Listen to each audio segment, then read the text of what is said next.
王城辖下郡县，凡8岁以上、12岁以下之孩童，依大王命，需在1月后到灵真道观接受道童甄选。哎呀，这道童挑选要是被选中了，可是天大的好事啊！瞎扯什么呢？那是没选到你家。哎呀，我家那几个有天分的修武好苗子，若是被王上选了去，岂不是亏大了？唉，一入道门深似海，非福是祸啊！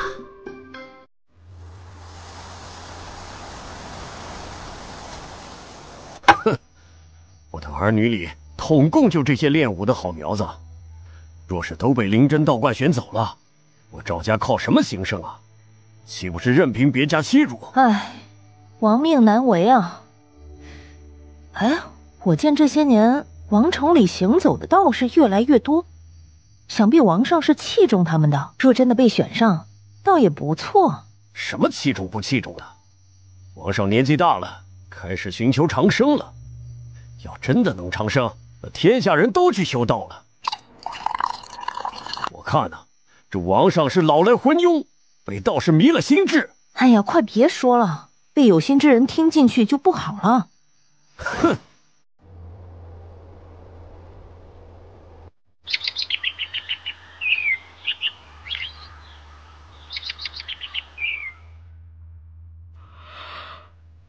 唉。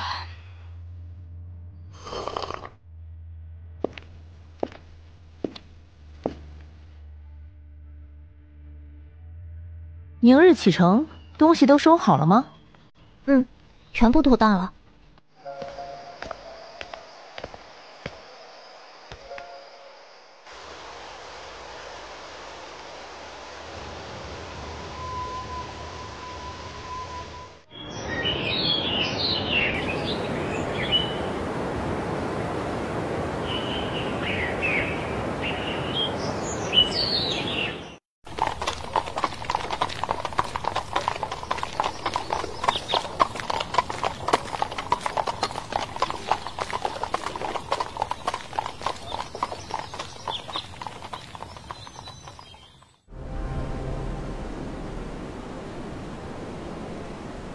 我还没坐过这么简陋的车呢，城里的路都是铺平了的，哪像外面都是烂的。这才到哪儿啊？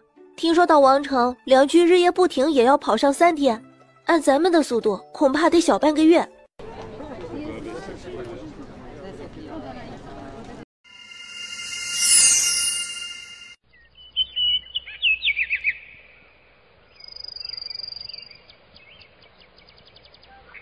我还没去过王城呢，都说王城是最富庶的地方，不知道和河东郡比怎么样？偏远苦穷之地，怎么能和王城相比？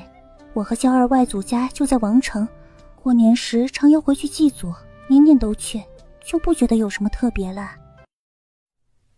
哼。哦，我们还是第一次去呢。听我娘说，这次是那什么道观要选人进去当神仙，我不想去。神仙有什么好的？关在道观里一辈子，什么也看不见。个人有个人的缘法，当今王上理中道法一派，肯定是有缘由的。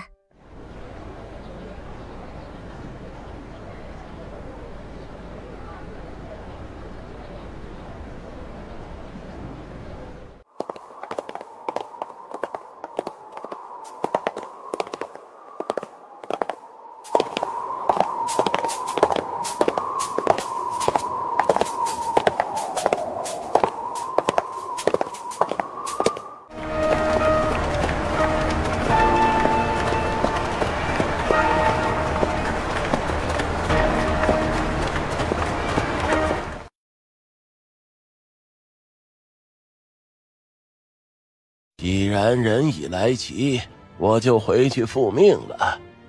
此次灵真道观征选家童，算得上我楚国一大盛事。诸位歇息2日，待到大会将始，自会有人传令。你2个姐姐都不想选上，那你呢？你想去吗？想啊，我不能习武，进道观也是一条出路。那可有些难了。我娘说这次不少人都是来走个过场的，真能被选上，有天大的福气享不尽呢。哦，什么福气比习武入虫更大？我哥哥弟弟们全都盼着落选回去，早些把落下的功课补上。才不一样呢，我娘还说被选中者能修道成仙。这如何能当真？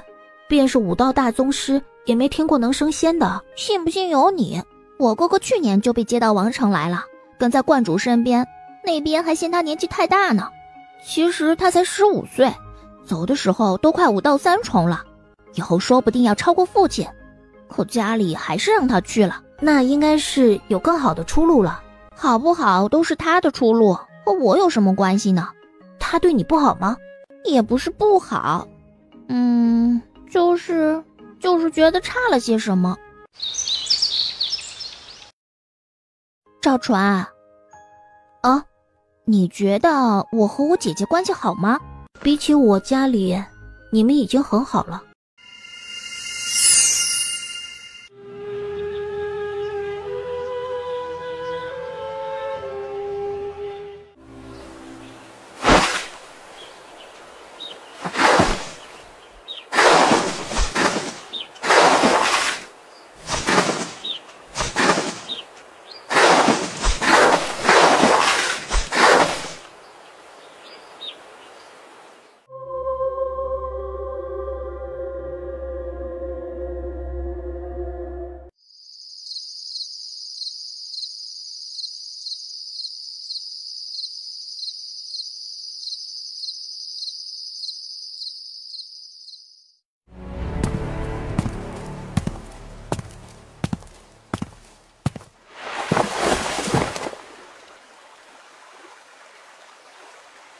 既然都已入座了，事不宜迟，即刻开始吧。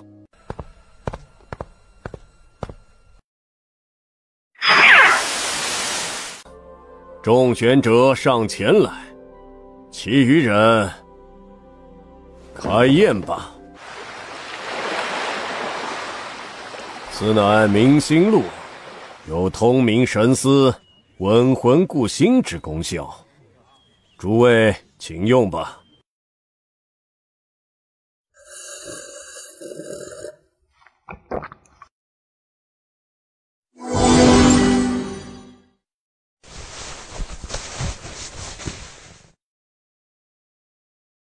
尔等不必谢幕，稍后依次上前，让贫道再做甄别。落选者可领一壶明星露，至于选上的，自有珍奇宝物赐下。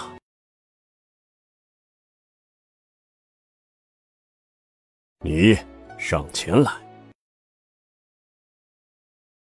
把手放入水中即可。没什么动静。没有仙缘，领走吧。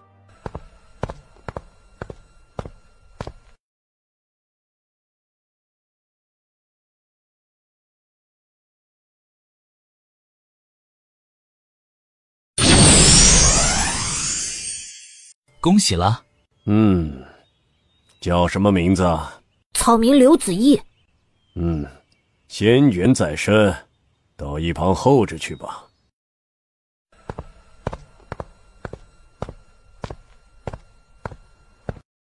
这是你亲族？不错，正是舍妹。王氏帝往后也要前往门中，本要为你再择凡仆的，既然他是你亲族，倒也比旁人合适，如此便留下差事吧。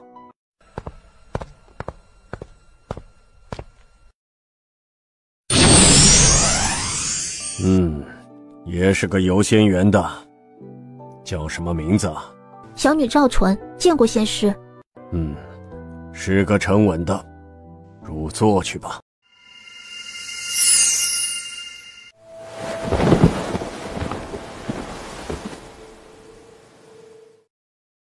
我叫周翩然，一葛乘风翩然去的翩然。我叫赵纯，就是纯菜的纯。刚才听到仙师问你名字了，还以为是专一不杂的纯字，原来是这个纯。我今年11，你呢？我2月前满了10岁。那你是3月生的，我也是3月生的，正好大你1岁。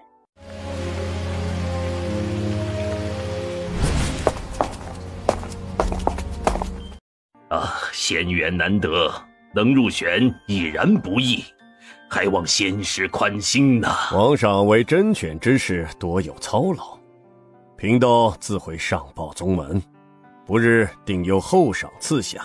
好啊！传令下去，有人入选的郡县，为官者爵位加封1级；入选孩童的家人封上大夫，赐下2田金银，以示嘉赏。余下杂事繁多，贫道需带人回观中再做安排，就先告辞了。仙师慢走啊！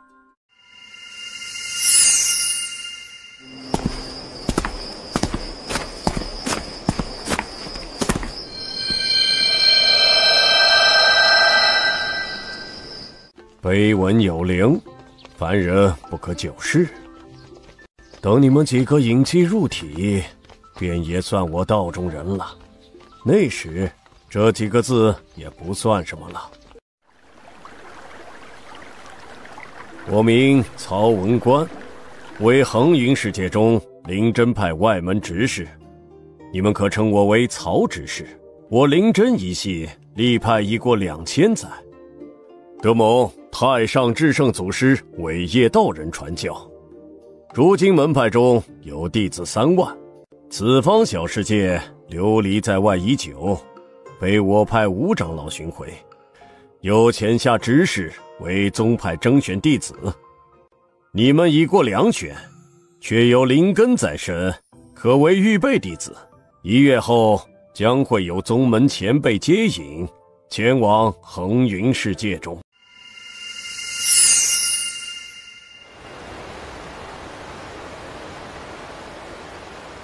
我知道你们心中有惑，只先为你们介绍恒云世界、灵根与修行之路。再有不懂的可以提问。佛修将这世间命为3000世界，指的不是有3000个世界，而是大千、中千、小千3重世界，并称3000世界。恒云世界便是小千世界，其中有小世界1000。不过数万年前曾逢一大劫，诸多小世界在劫难中遗失了。此方世界就是如此。至于中千世界乃至大千世界，那是大能行走之处，离我等还太过遥远。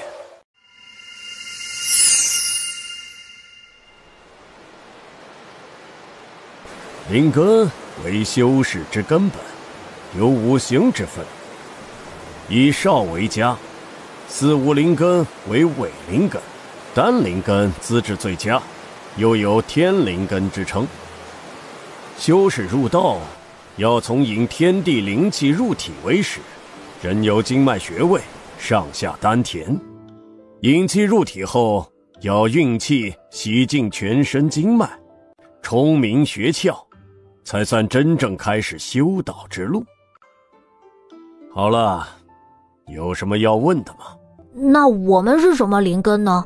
如今我还没有办法为你们测出灵根，须得回到宗门，有照灵隐蔽一关才能知晓。敢问执事，预备弟子是什么？宗派中有内外门之分，预备弟子在外门中是每位弟子必经之路，有5年之期。若5年不能经脉穴窍接通，就得离开恒云世界，回到这小世界中来了。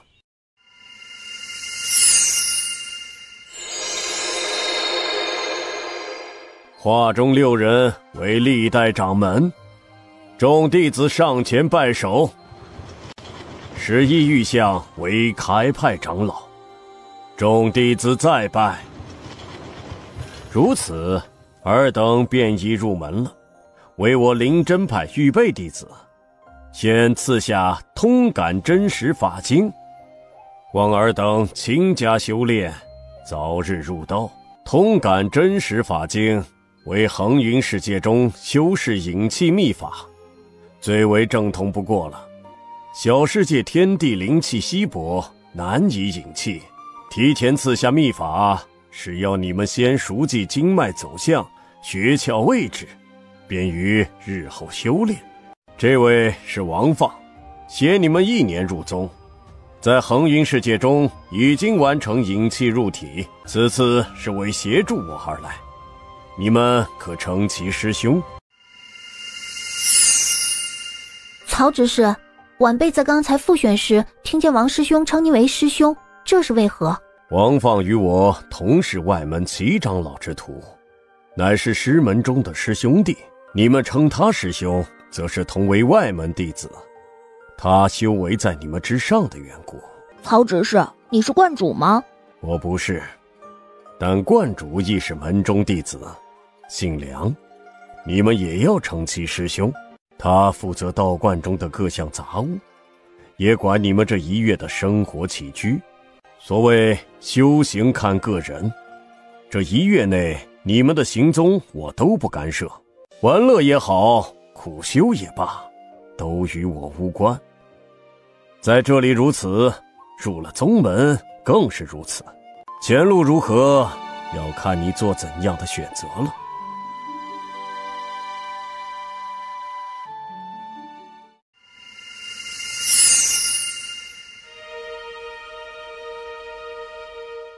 别跟掉了，刚才看你走着走着竟还出神。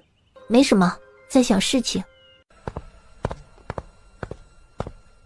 诸位若是有什么需要的，往前头杂物处吩咐一声就是。饭菜吃食、衣着穿戴、出行车马，什么都行，什么都有。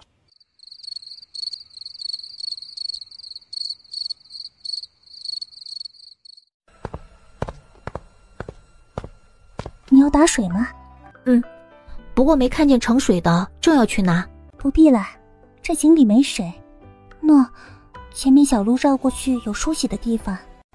今天是第1回，他们摸不清咱们什么时候起来，要去杂物处先做登记，以后就有人送水过来了。多谢了。哼，没什么好谢谢的，咱们都是一个地方出来的，肯定得互相搭把手才是。一个地方？你还不知道吗？我哥哥给我说，并不是只有楚国，诸国都在征选弟子的范围内，像是晋国、吴国，选上的都比我们多。哥哥还说，曹执事还发了脾气呢。原来修真路也是一条竞争路啊！看来我只有勤学苦修，才能不被旁人给挤下去了。要不是你今天和我说，我还不知道呢。你也不必太过担心，快去梳洗吧。曹执事来历不凡，在外门中也颇有地位，有他在，旁人肯定不敢把咱们轻瞧了去。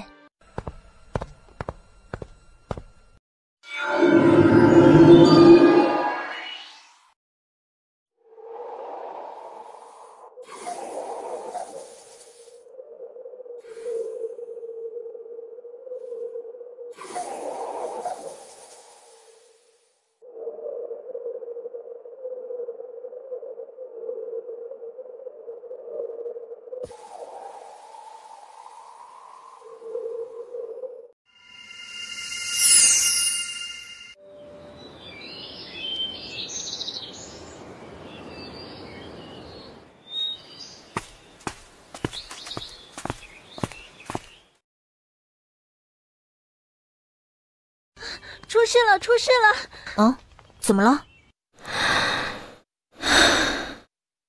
先别急，慢慢说。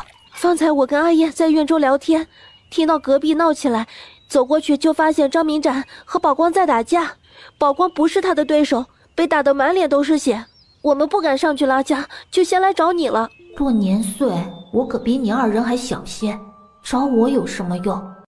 当务之急是先把他们拉开，再去找曹执事。我在道观内有认识的，我这就去喊人。我们去找曹执事。他不在，曹执事3日前出门，到现在还没回来。那王师兄呢？他在吗？他在，我昨天才见过。那好，我们去找他。你后来不常出门，所以不知道，他们之间早有矛盾。刘鹏章三人因出身白丁，自然而然形成了小团体，把谢宝光给孤立了。谢宝光本来就瞧不上那3个，索性经常往我们这边跑，倒和周王2人熟络起来。宝光的性子是有些横，但人不坏。那3人中的张明展才是个卑鄙的，不是夜里故意吵闹扰人，就是往饭食里放小虫子，恶心手段多，却都没办法上告执事。此事过后，咱们还是离那3个远些。正是。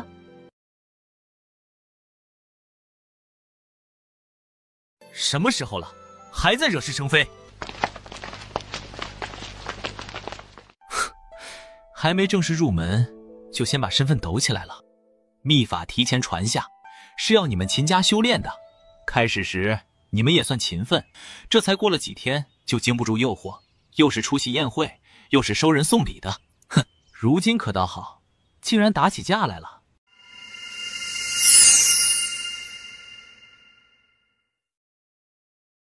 去给谢宝光重新挑个住处，所有人从今日起不得踏出房门一步，好好反省去。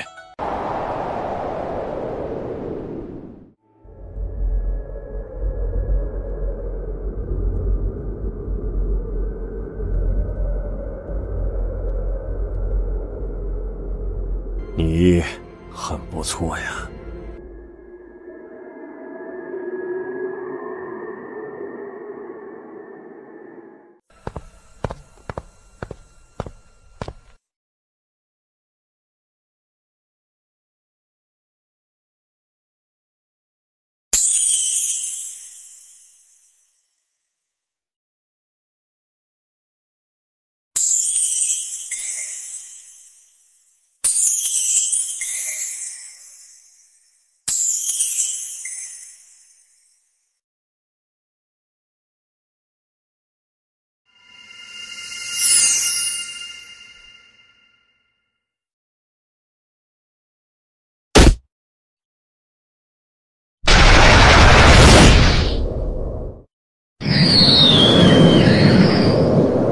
此乃符修所制的行舟符箓，横云世界中常以此物作为短途出行，至于远行就不太够了。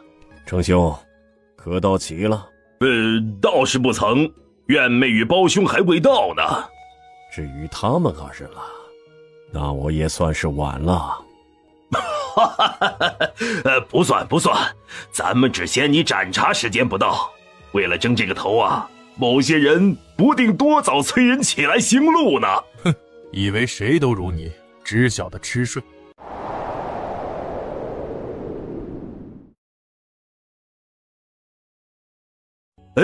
愿妹与胞兄到了。既然人已到齐，事不宜迟，即刻联系接引长老吧。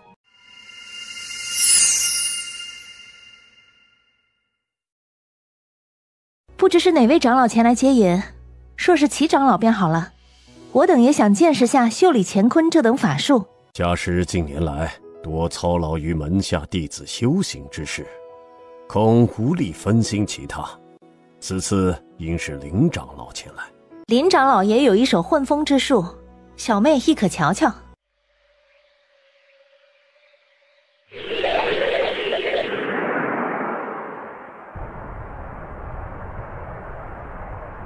不知邱长老亲临？在下外门执事曹文官，见过长老。最近他宗宵小屡屡犯禁，恐筑基修士不敌，掌门便让本座前来接引各小世界。此处已至宗门外围，尔等可自行进去。本座还有其余小世界要去接引，先行一步。竟然是邱长老！宁元期大修士实在是太过强大，通身神力，旁人不可比拟啊！太厉害了，我也想成为这样的人。炼气之上是为筑基，筑基突破才到宁元。不少人一辈子困于炼气期，不说宁元了，便是筑基也是镇压一方，立宗开派。你们还是不要太过于急躁，眼前先引气入体吧。赵灵殿已到，随我等进去吧。飞虎小世界的弟子到了，烦请林长老出面，为新弟子查验灵根。开始吧。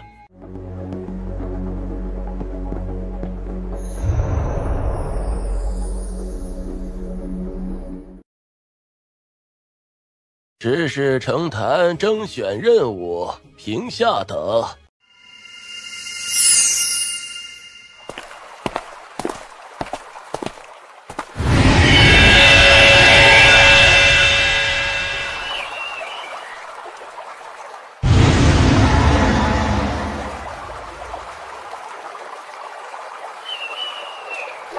神仙保佑！神仙保佑！神仙保佑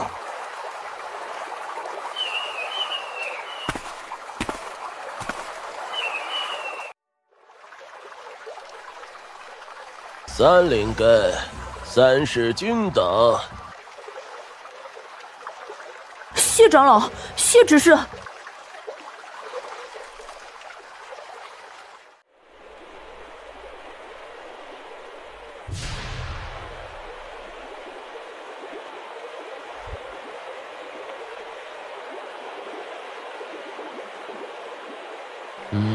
3灵根，金火是重，木性是弱。多谢长老执事。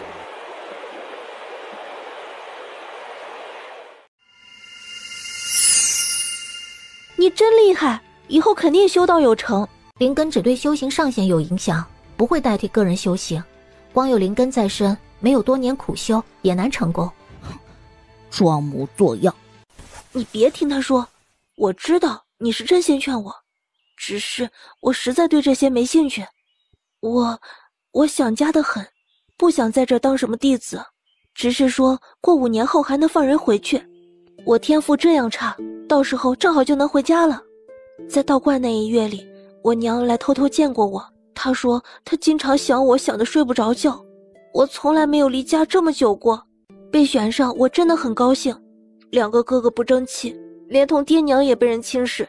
我以为进道观只是做姑子，就想帮他们挣点脸面，却不知道要来这么远的地方。人各有志，你不想修行，自然没人强迫于你。以后改变想法又想了也行，路是很多的，全看你自己决定怎么走。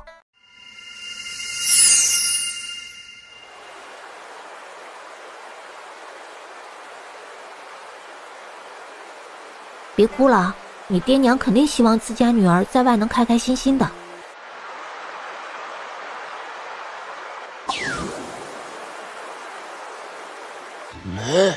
木水双灵根，木主水从，且水性极微，好，甚好啊！不错，今年征选你是第3个双灵根，不过那2个都是2属性军士，论天赋并不如你。你叫什么名字呀？几岁了？晚辈郑成清，今年12。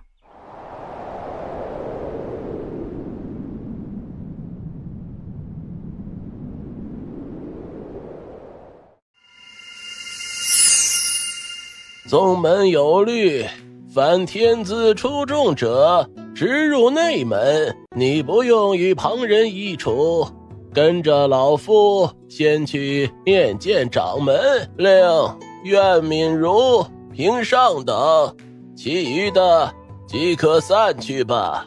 我等任务已经了结，照灵殿往里便是弟子居，你们拿木牌给里面的人相看就是。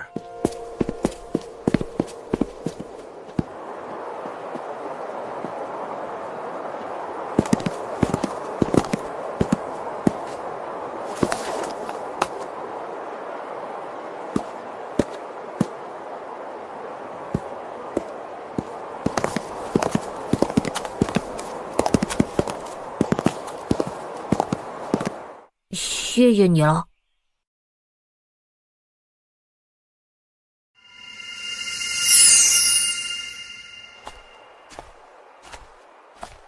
女弟子住在萱草园内，出门往东直行便是。你是3灵根，每月有20块翠石，明心散、增气散各10副，可自行清点一番。辛苦了。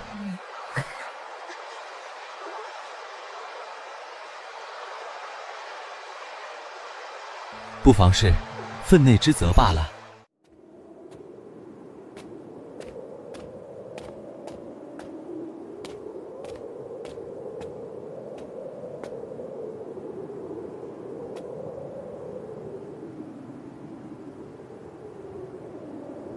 到了，我们进去吧。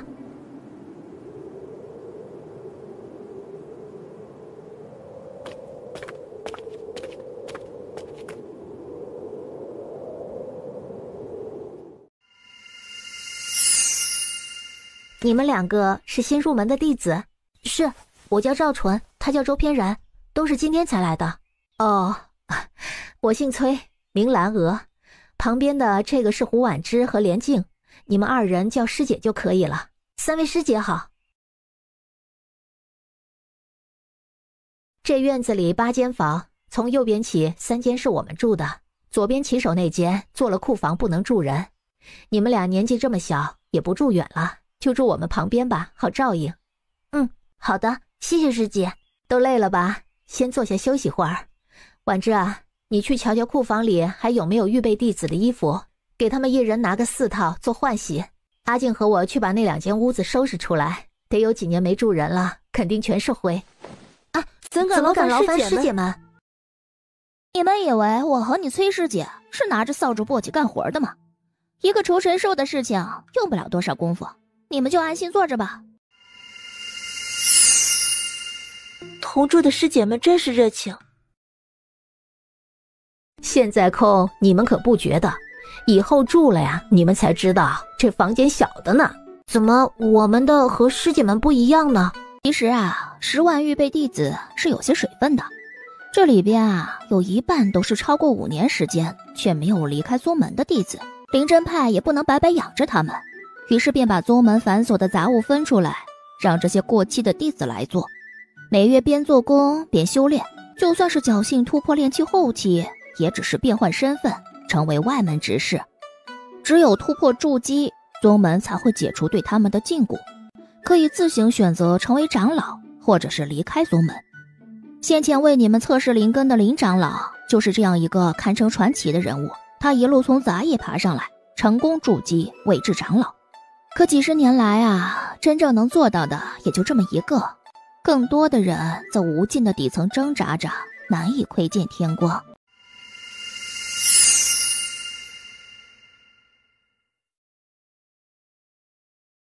没什么，5年不成我就回家去，我爹娘哥哥们都等着我回去呢。你也是个心不大的，还等着回小世界去和家人团聚呀？他有家可回自然好，也算有个念想。咱们这些无家可归的，离开宗门可就什么都没了。哎，你呢？你是3灵根，是咱们这里最有希望成为正式弟子的，你不会也想着回家去吧？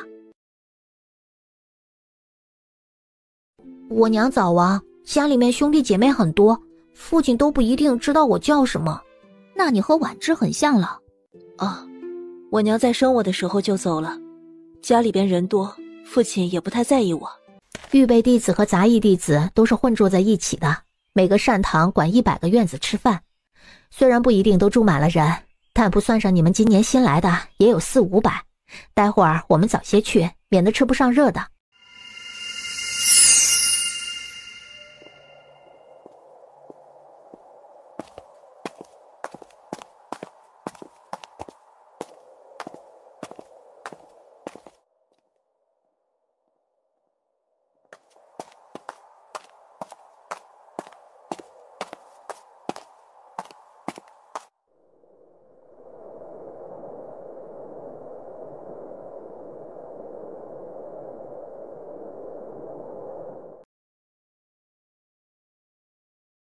以后啊，他们说什么你就听什么，也不必应答，不必冲他们笑。不会得罪人吗？哪能啊，他们只会觉得你真有本事呢。趁热吃，吃饱了才有力气修行。哎，可别因为饿就一次吃太多下去啊！现在不觉得，等晚上睡觉才知道腹胀的滋味呢。以后吃完了就放在这里，有人会来收拾的。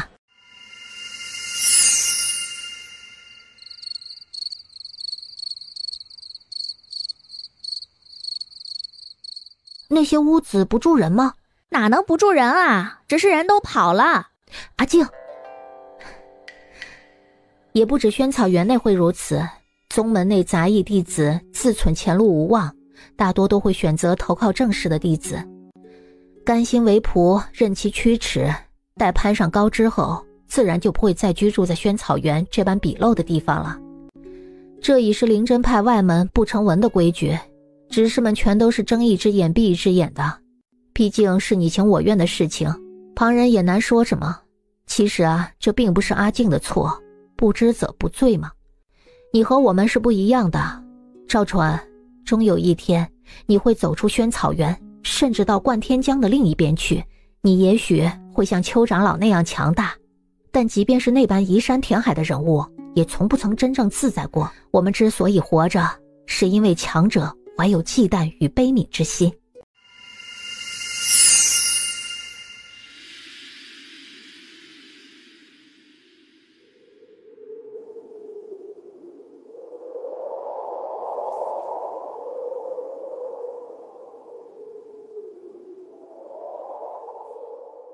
怎么一起来就在叹气？先去吃早饭吧，吃完还有课。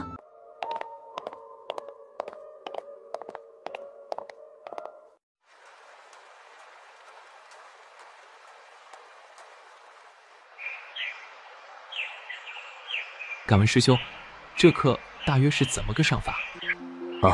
我们院啊，一向是炼气后期大弟子荀师兄荀显授课，他为三灵根水属修士，故而在水属法术的讲学上更详细些。荀师兄已有10年讲学经验，修行基础方面外门也少有能出其右的。那这位荀师兄为人怎样？荀师兄性格宽厚，并不十分严厉，他只解惑授业，不对我辈具体修行负责。你勤奋或懈怠，全与他无关。外门大弟子荀显负责39院讲学议事。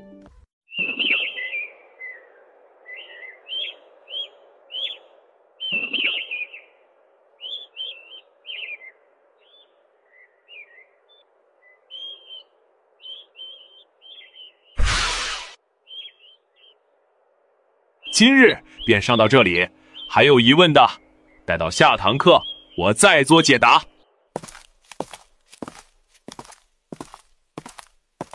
下堂有下堂的事情，你哪还记得清今天的？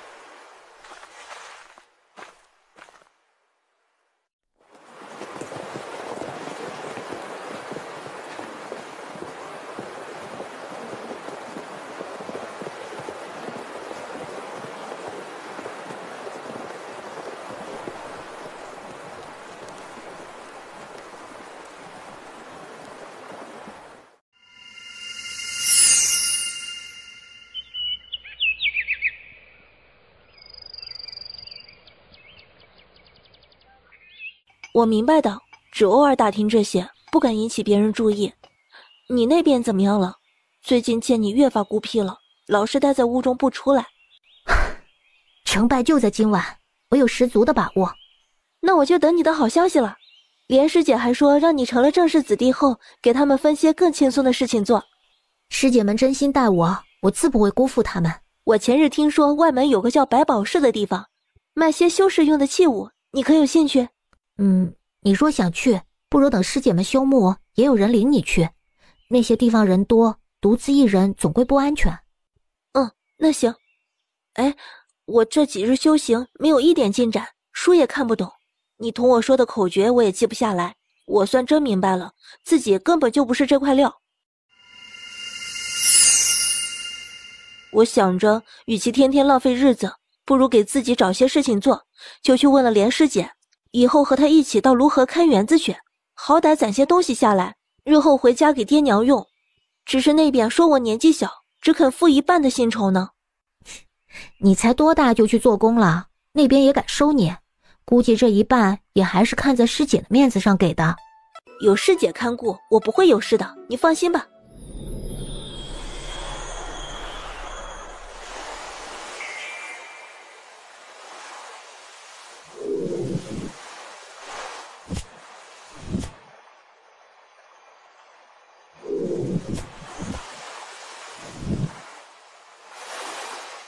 适当的练习术法能够提升对灵气的控制力，但切记不可学多学杂。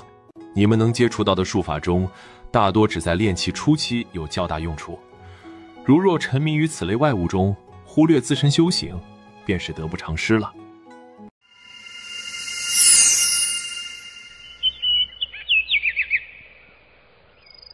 巡师长，弟子本欲行灵根分修之法，无奈有金火两类始终难以拆分，一处要动，另一处力从，敢问这是何缘故？分修之法是要选择灵根中势头最重的修行。按理说，灵根间必有差距，少则半分称作均势，多则7、8分称作势重与势微。但茫茫人海中，保不齐有特例出现。宗门奇闻史上也有记载，曾有一位3灵根的弟子，3类灵根间半分不差，全部均衡。你大概也是这类情况了。那弟子要作何抉择呢？昔日那位3灵根弟子不得不3系同修，最终止步于炼气中期。你比他好些，可以尝试2系同修。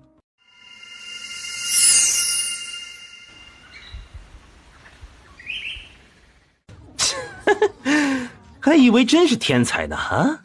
哪晓得是银样蜡枪头罢了。君子纳言，唯气气小人与是非。巡师长还在呢。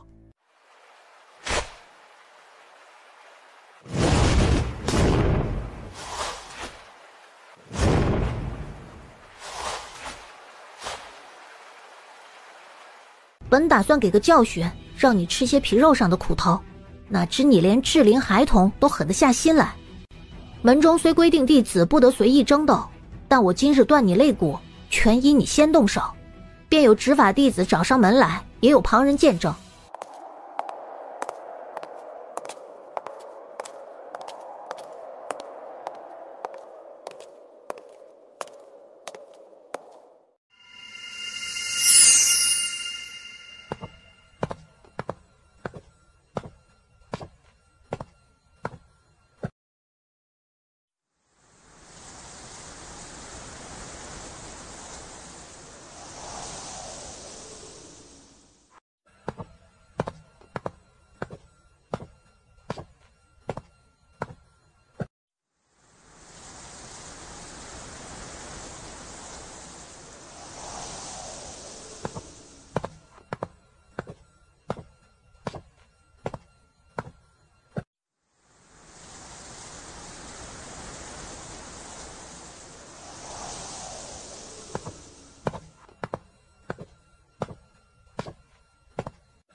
预备弟子可取凡阶中品术法一册，下品2册，超出者中品一册400淬石，下品一册100淬石。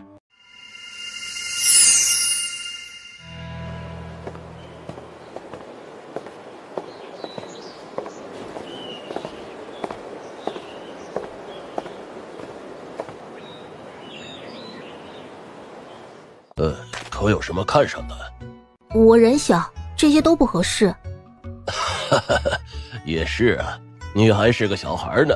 你把要求同我讲，3日后做好了，自会有人给你送过去。约是我手臂长便可，倒不知作价几何？寻常的剑器在8到10枚淬石之间，你需要的短小些，拿6枚就成了。多谢。我还需要一些飞刀，大约1指宽，手掌长度，6枚淬石可做多少？这本也不贵，只是小件的东西格外费时费力些。我飞刀3柄，要你1枚淬石，可成啊？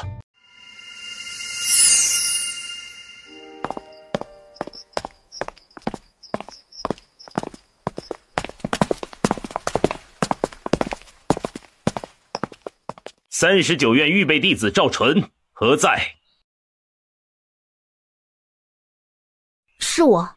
昨日未时，你与同为39院预备弟子的徐匡瑞发生争斗，伤其左肋并致断骨，可有此事？哼，来的倒是快，确有其事。宗门有律，弟子间不可私斗，违者禁闭半年。不过念在你是初犯，且非先手，责罚减半，判处你禁闭3月。赵纯，你可认罚？敢问这位师兄，那徐匡瑞是否有所责罚？自然有罚，他挑衅与出手在前，判处禁闭半年。那还算划得来。弟子认罚。既然如此，去收拾东西，走吧。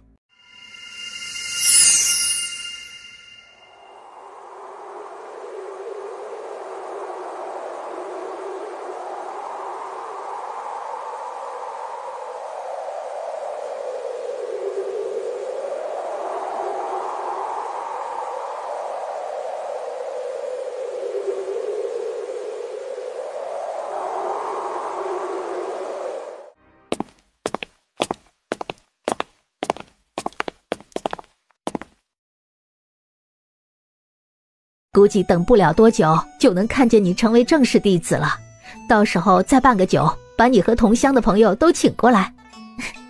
到时候要麻烦师姐们了。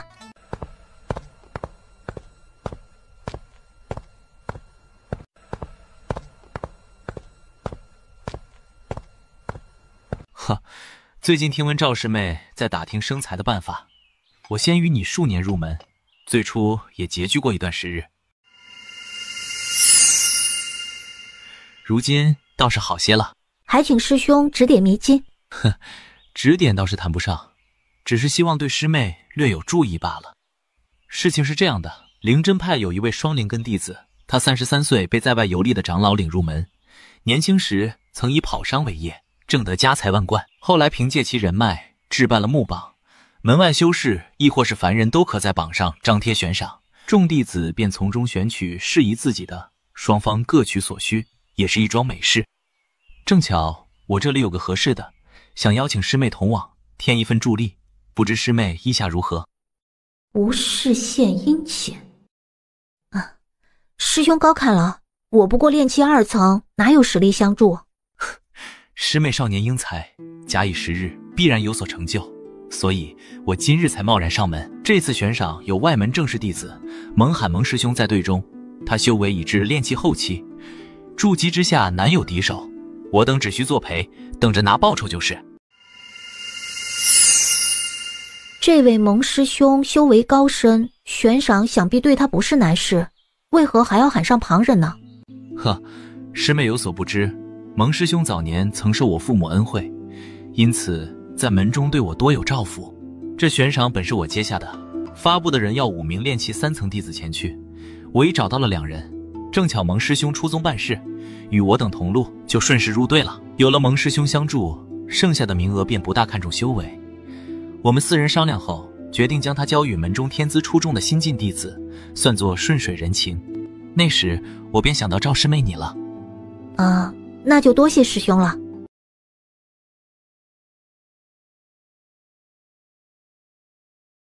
既如此，我也算功成身就了。5日后，山门处等师妹前来。啊，这才叫做人呢。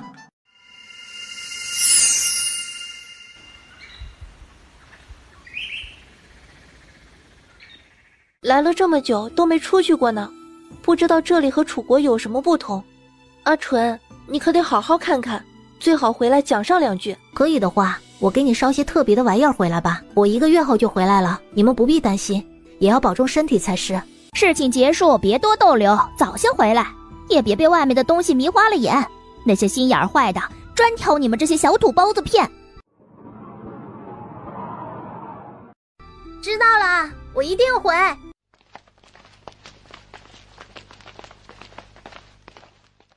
哈哈哈，没想到竟是让师妹先到了。蒙师兄，这便是我先前提到的赵纯赵师妹。师妹，这位是蒙师兄。预备弟子赵纯，见过蒙师兄。哦，师妹好，师妹好。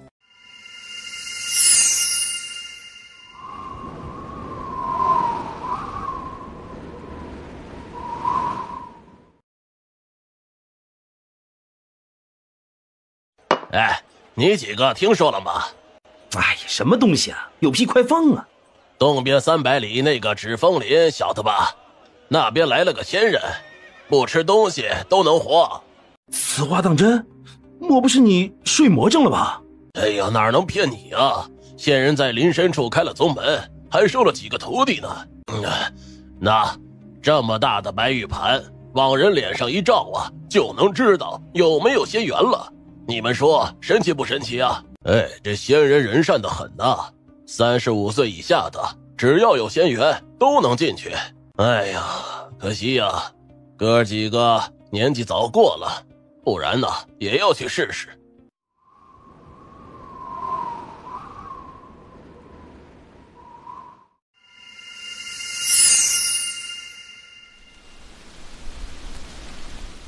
厢房都收拾出来了啊，是这几天事情多，你看着些，别出什么差错。啊，叫倩倩也收敛些，莫在贵客面前失礼。说我不疼她，我就这么一个女儿，哪能不放在心里疼啊？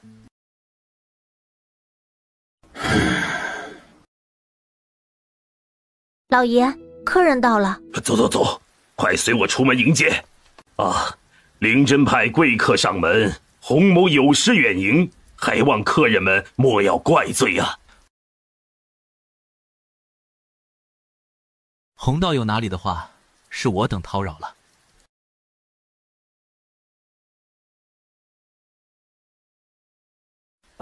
这位是？这是门中师兄蒙罕，本是前往惠明山庄求取灵物的，正巧同路，便一并过来了。哎呀，竟是炼气后期的前辈到了。洪某有眼不识泰山，竟没瞧出来。今日晚些在屋中设下薄宴，为蒙前辈和几位道友接风洗尘，届时还望蒙前辈亲至，洪某一定扫榻相迎啊！啊，还不知道道友们的名姓啊？哦，这两位是廖段一与廖小怡，乃是一对兄妹。这位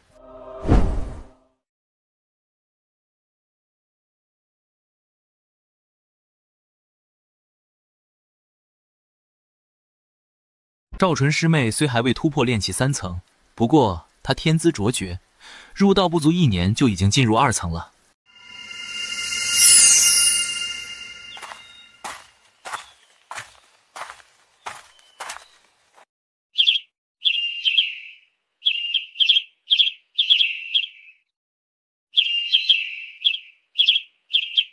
喂，能去帮我叫个人来吗？跳下来吧，我接住你。小妹妹，你几岁啊？我怕伤着你。还是喊人来吧，就在正午那边，高个圆脸的，叫小双。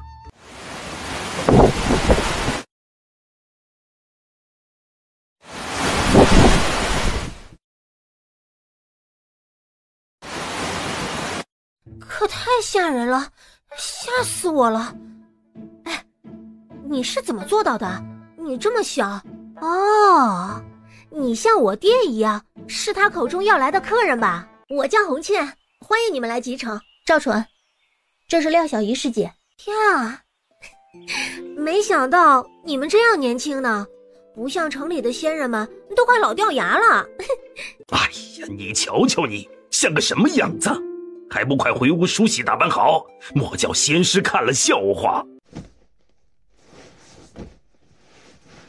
哎呀，小女莽撞，冒犯了2位道友，我这就带她出去，不打扰2位休息啊。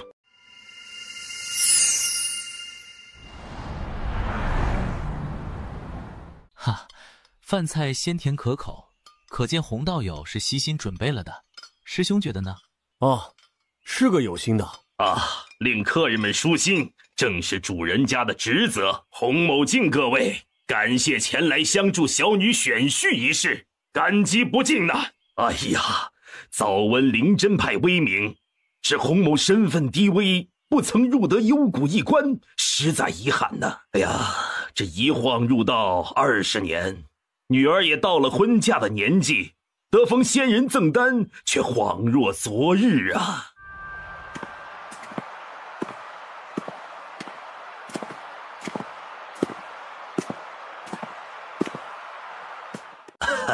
一番心意，还望诸位笑纳。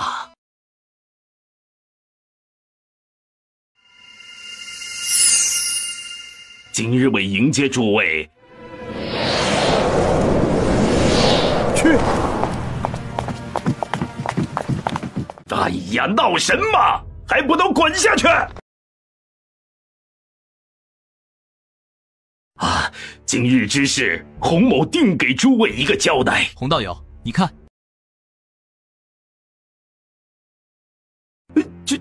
这是何物啊？长辉门的焰弹丸，以火形符箓之法，刻画符文于铜制弹丸上，威力是符箓的5倍。只是这一颗，嗨，我当是什么呢？原来是仿的，怪道威力这样小。不过长辉门离此处甚远，门中弟子大都一心放在符文上，很少降外生事啊。你最近可得罪什么人了？哎呀，因仙人所传道法之故，集城里盯着晚辈的不可计数啊，实在不晓得是哪个。战书都下到你跟前了，你还一无所知？哎呀，前辈教训的是啊，只敢用这么个玩意来试探，不过是藏头露尾的鼠辈。洪道友不必忧心，有师兄在此，那些宵小必定不敢生事。我等只需兵来将挡，水来土掩即可。正是，正是啊。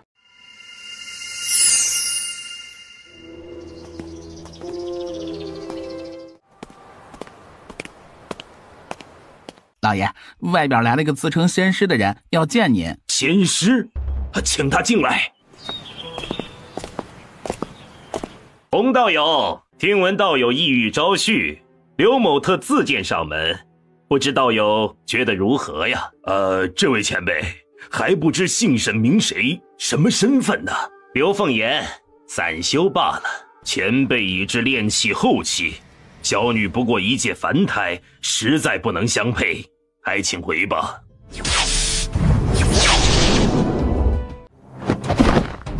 哼，大胆！你们几个都让开，看好你的妻女，被伤到，老子可不负责。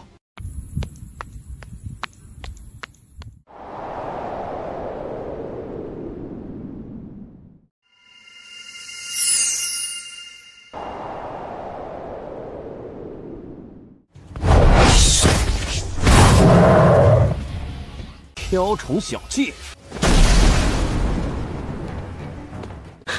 什么怪物？哼，傻大个，这招看你防不防得住。来啊，你爷爷我最不怕这个了。你中计了。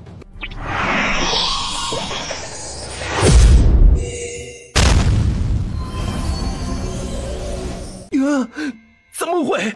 你不知道的东西多了去了，敢在老子面前动手，胆子真叫大！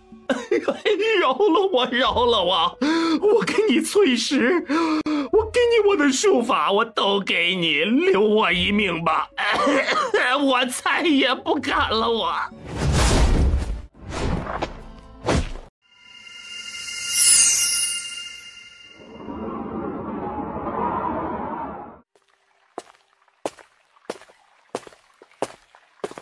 你自行处理了啊？是。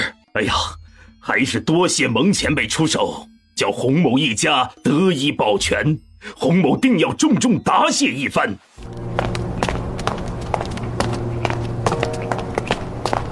你怎么了？筑基期。蒙师兄，别轻举妄动，我们应该是在某种囚困类法器之中。如若在，就说句话。造船在此，我是红茜，我与我母亲都在。蒙师兄为灵真派正式弟子，且已快突破筑基。那位前辈看在师兄以及我灵真派的面上，定不敢大作刁难。放轻松，诸位，都怕极了。几只猪罗，不知是哪位前辈在此？我等是幽谷灵真派弟子。本道当然知道你们是灵真派的，那又与本道又有什么干系呢？至于本道没什么身份，从前或许有，到如今都不重要了。让本道瞧瞧，都是些好娃娃呀，竟还有对同胞同属的。别怕啊，没人逃得脱。让本道先用开胃菜吧。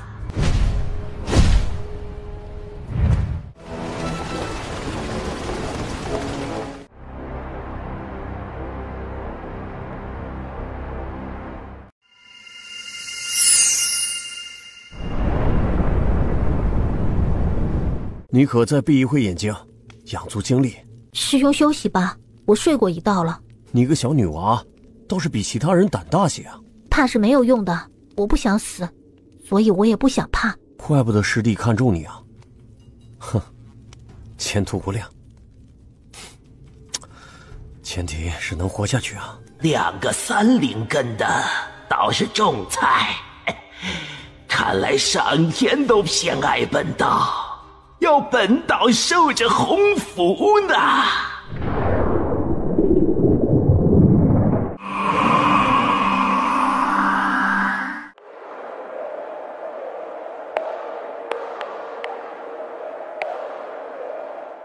你是长辉门弟子？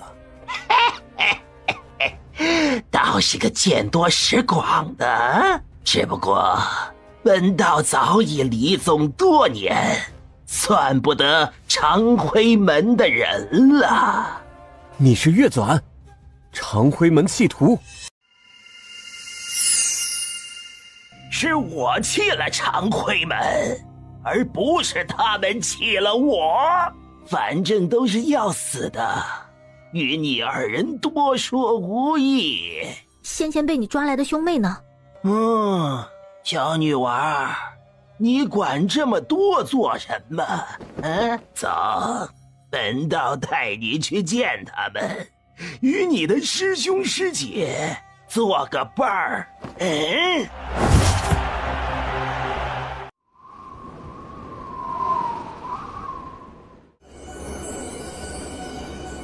现在还不能要你性命，老实待着吧。待本道料理好这小女娃，再为你寻个好去处。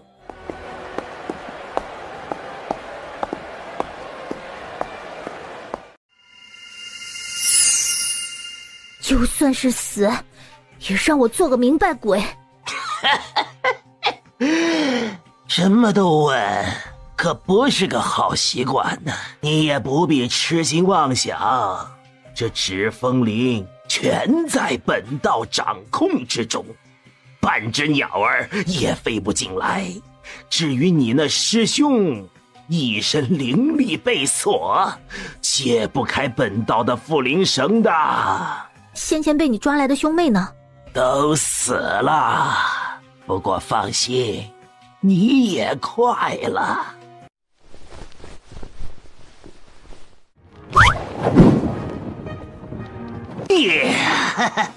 花头的小畜生，你安分些，本道可叫你少吃些苦头。若再敢乱动，本道把你活祭了。哪样都是死，倒不如让你赔我一条命。看来是自己找苦头吃了。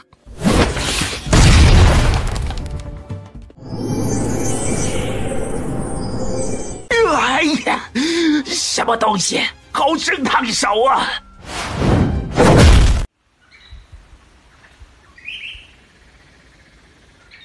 我腰上的布袋里有疗伤用的丹药，你取来用了，再来帮我解这绳索。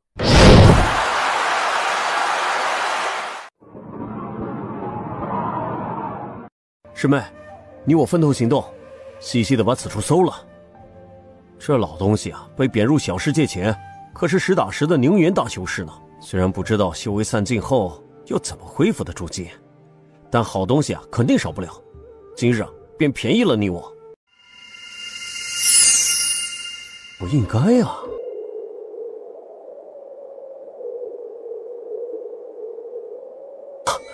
纳物法器，师妹来看。此为纳物锦囊，为宁远大修士所用，内有10方大小，制作不易，故而十分稀少。只这么一只啊，就要价50枚灵玉呢。月转之死啊，我只算是凑巧，实则是师妹的缘故，叫她无力反抗的。这些东西啊，你7我3，你觉得如何？师兄哪里话？若不是师兄在危急时刻杀了那月转，我估计已经命丧黄泉了。师妹愿和师兄5-5分成，各取一半。好，师妹倒是实诚人，这个朋友我蒙罕交定了。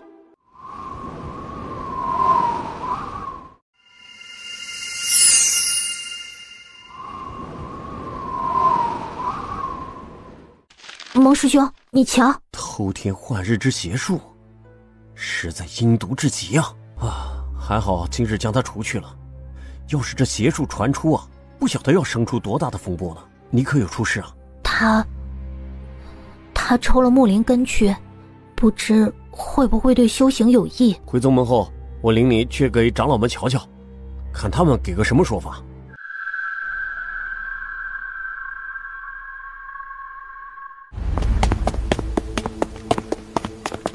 小姐，夫人，倒只剩你了。父亲身故，家中又被洗劫一空，承诺了仙师们的酬金，一时半会儿还拿不出来。不过请仙师放心，等家中安顿下来，酬金定会分毫不差的送至灵真派。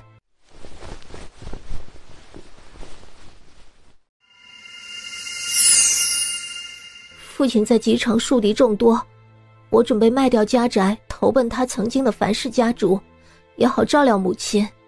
如此一来，就有件事情得拜托仙师了。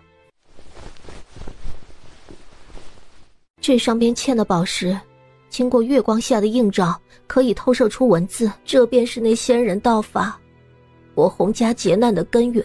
我与母亲都为凡人，招婿选中的人也都跑了，反正留在手里也是祸害，不如赠与仙师，既是赔罪，也是谢礼。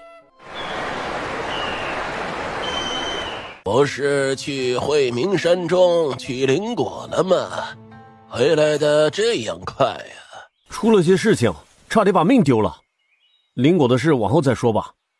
我才进入9层不久，也不急于一时。你为徒属，同阶修士伤你都难，别说要杀了。是遇到筑基期了？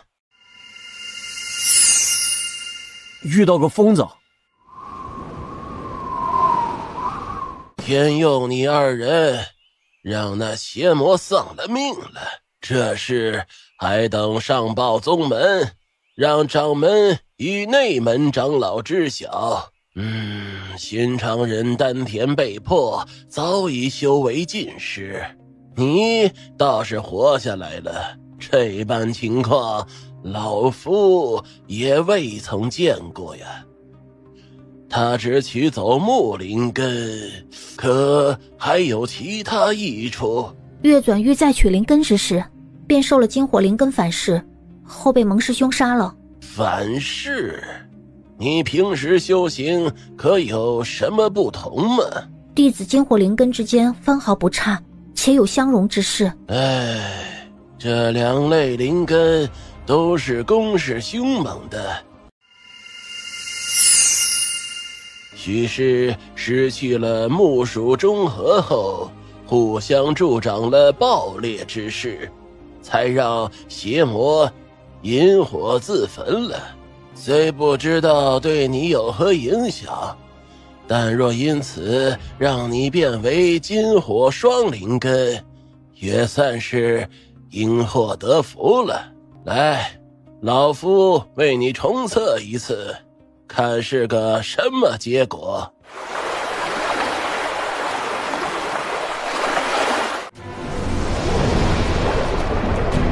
你与那月纂的事，我明日便报上去。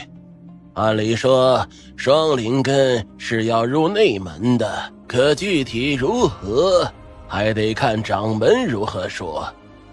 你先等着消息，莫要抱太大的希望。双灵根啊，入内门那可是开派就有的规矩啊，规矩便是规矩，哪能轻易更改啊？我看呢，赵师妹一定能成，到时候那还要师妹来照拂我了。我与蒙师兄也算是过命的交情，师兄筑基之后就是名正言顺的内门弟子，怎么说也是要承蒙师兄看顾的。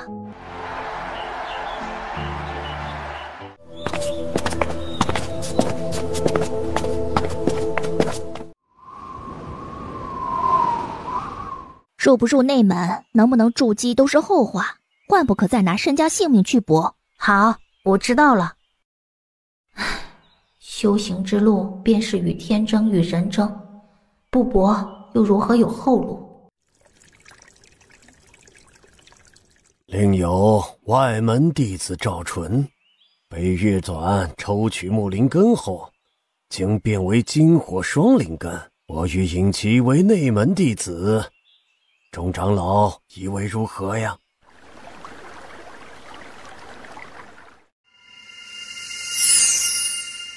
还不晓得邪术可否对他的修为有阻碍呀？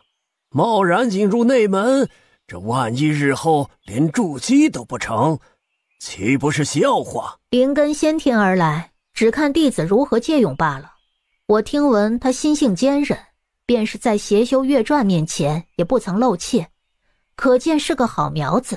先引进来试试也行，若是到了年龄未曾筑基，归到外门去便是了。那便让他进来吧。若是往后不能筑基，就赶紧回外门去。我要占了他人资源。另有一事，赵纯是智灵入内门，按理是要寻一位师长来教导，你们可有愿意的？众长老指我门下尚未收徒，那便……我记得秋师只是水属吧，怎能教金火双灵根的弟子？李长老门下弟子也不全是金灵根修士。非也，非也。修金灵根的修士本就稀少，我那些徒儿中极少与我同属，也是如此缘故。如今遇到了个金火双修的，倒颇不容易。师兄啊，还是把他交于我吧。李长老收了多少徒弟？不说20也有15吧。弟子在精不在多，可别误了他们的道途。师侄是觉得我误人子弟。长老若真这般想，我也……好了，就此打住，那便将那弟子归入李师弟门下了。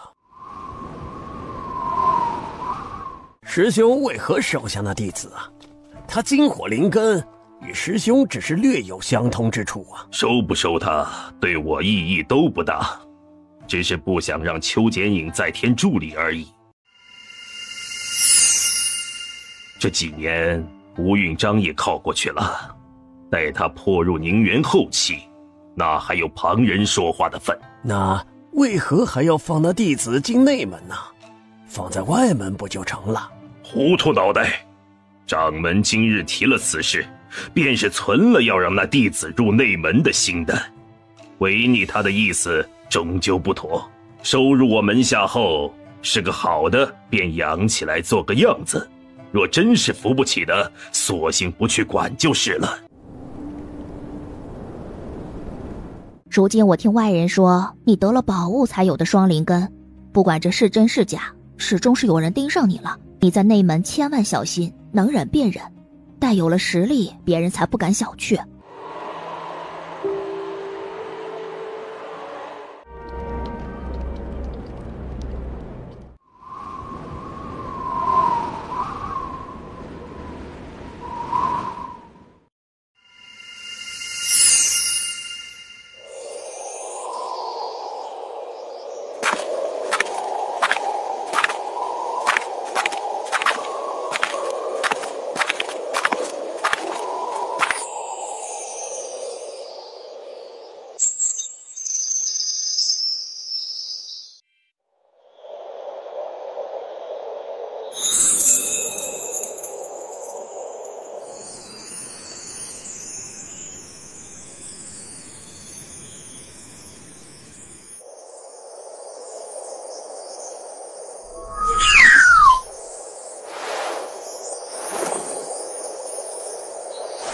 仙师出关了，我出门一趟，尔等守好屋门，若有要事，可使门前传讯符告知于我。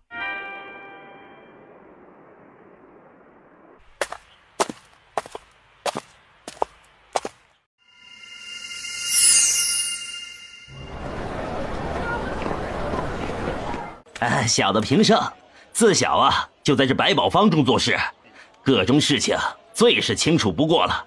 大人有什么想知道的，问小的便是。我欲购买法器，去何处为好？要说法器还得是东南面的炼仙堂，那是吴长老挂了名的地儿，错不得。外头经武士也买法器，与这里的有何不同？大人有所不知经武士的东西入不得界，都还算是凡物，寻常修士使的，进入炼气中后期便不得用了。我看丹药室却有入阶成丹，怎么东西两事不一样呢？丹药与法器哪能一样啊？修士们平日里修行，谁能不买些许个丹药使啊？不成形的药散，一枚淬石能有2-3副，入阶成丹的丹药也不过几枚淬石的价钱，咬咬牙也能买。入阶的法器可不同动辄是上百上千的买卖，哪敢放在外市再说了，也是您这样的内门弟子财大气粗，寻常修士炼气中后期也不一定有一家，成稀罕呢。这大约是日用消耗品与奢侈品的区别了。数月前我还穷困潦倒，如今竟也成了户妇，可算是士别3日，但刮目相待了。不知道有需要什么样的法器要一防身法器，轻便些的为好。堂中防身法宝众多，在下观道友修为在炼气3层，想来是为小考做准备而来吧。的确如执事所言。那既如此，在下有2物相见。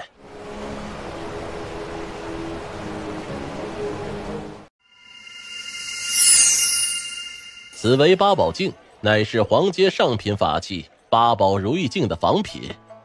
这虽为仿品，却也有原物的几分法力，可护持身人，挡得炼气中期修士全力一击3次，后期1次，为凡阶中品法器。此乃青玉双鱼臂环，受击可形成气甲，护持周身。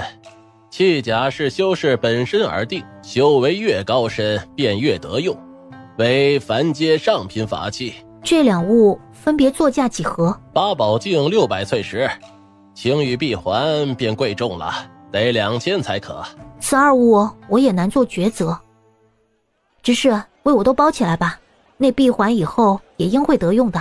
好，道友是个爽快人，在下这便帮您收起。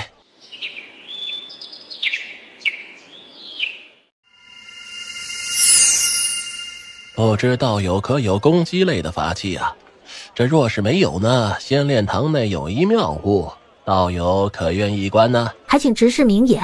赤峰笔，凡阶上品，不过其价值远胜于其他的上品法器。为何？它本是黄阶法器斩妖双刃中的一支，斩妖双刃一为火属赤峰笔，一为木属赤峰笔。木助火生，才有其威名。不过如今这清风笔丢失了，这赤风笔自然不复当初了。虽降了阶数，但其材质之佳，刀锋之利，旁的瓦器还是比不上的。这赤风笔属性与我相合，且大小也算轻便，只是我未学过笔术，不知配合剑术操使又当如何？我只使得剑起，不知匕首能否顺手？倒有可取出一试，再做考虑。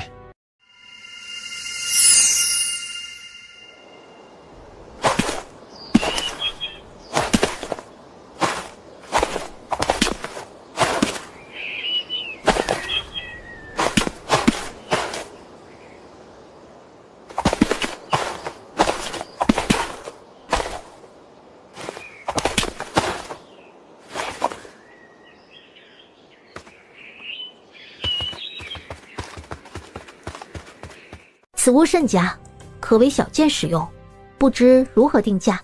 本是3200翠石，在下可做主帮您抹了零头。郑师兄怎么在此处？哦，坐下灵狐顽劣，跑到此处来了。师妹是，我为李树长老门下19弟子，叫做赵纯。赵师妹好，不想是跑到师妹居处来了，待我将她寻回，再做赔罪。并非是师兄的错处，哪里敢让师兄赔罪？师妹尚有要事在身，不便多言，就先告辞了。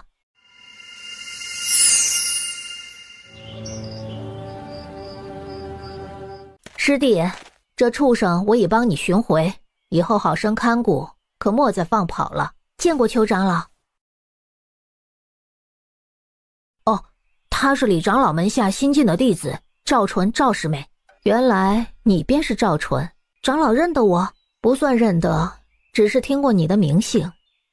那日若不是李长老出言相争，你如今就入了本座门下了。李树争我？若是从秋剪影处将我争抢过来，为何又对我不闻不问，一副生疏的模样？是你与蒙罕杀了那邪修月转啊！弟子不敢居功，是蒙师兄出手及时，才叫弟子得以活命。倒是个谦逊的。月转修为虽大不如前，可到底是筑基修士，你二人能将他击杀，可见实力不俗。听闻你在外门时便勤于修炼，时而屡有进境，可知心性坚定，非同常人。修行之途，天赋为其一，即使是双灵根修士，也有不少困于筑基期，难入宁园的。本座天资所限，故而得付出常人数倍之力，才得今日之道果。你二人怀双灵根在身，宗门未来全系于此，定要不懈修行，早登仙途才是。弟子受教。算不得什么教导，只是说些惯了的话罢了。本座与师弟还有事情，你可自行离去，不必告辞。在林中寻到的，吃饱了正打盹呢。多谢师姐了，无妨，举手之劳罢了。如若无事，还是少与那边来往。师姐尽管放心，今日不过巧合罢了。李长老还是不愿松口吗？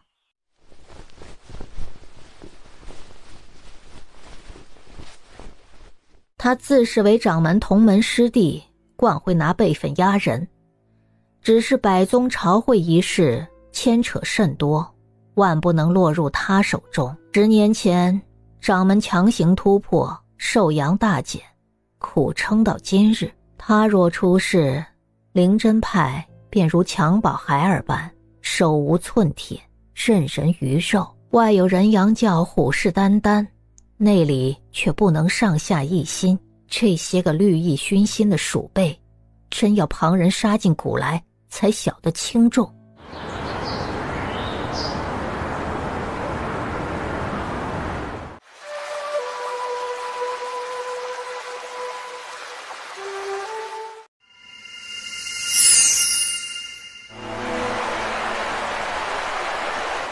涂家庄位于嵩山以北，此去一行数千里有余，路途遥远，我便帮您记下个3月，您看如何？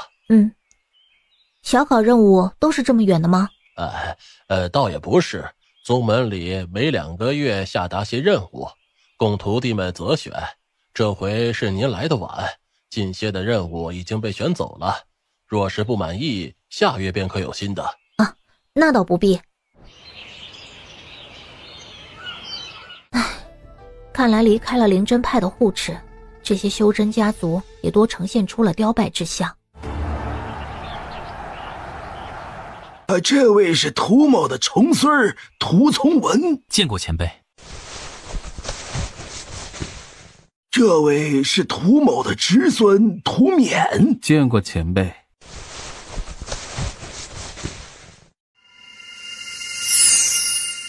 咦，此人竟与涂从文同为炼气2层，周身灵气甚至更为充沛些，可偏偏宗门情报中又没有这么一个人物，真是奇怪。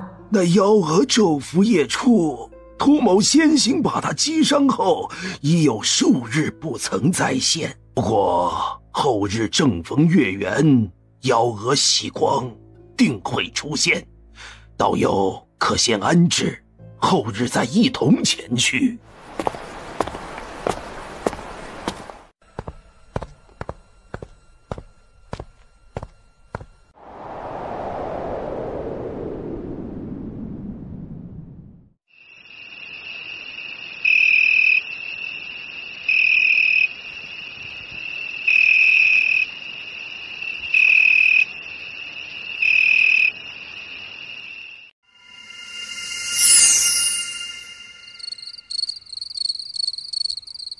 到了，涂某来过此处，也认得路，劳烦道友在身后随行了。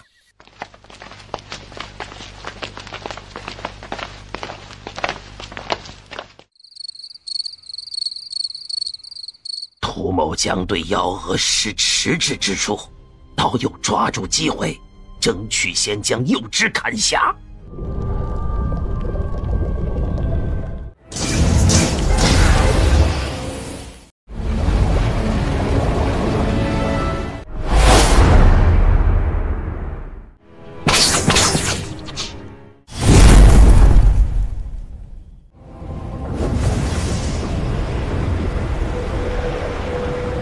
道友，可是有异状啊？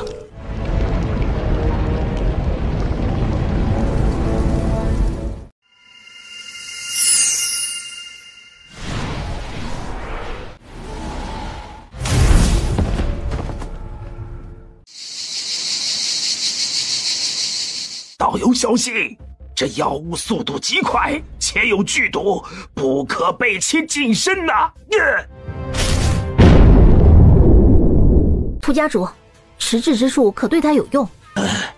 有些用处，不过不大，只能生效1个呼吸。能有效也是好的。待会儿你从旁辅助于我，我将斩击他时，你就施法。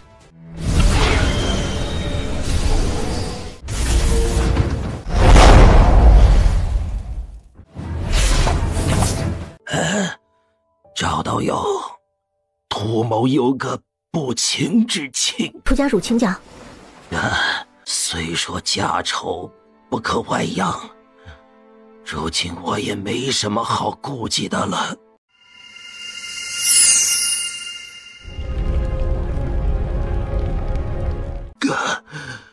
先父将涂家传于我时，我修为不济，只炼气2层，压不住底下的异动，叫心思歪邪之辈分裂了家族，使得涂家势力大削。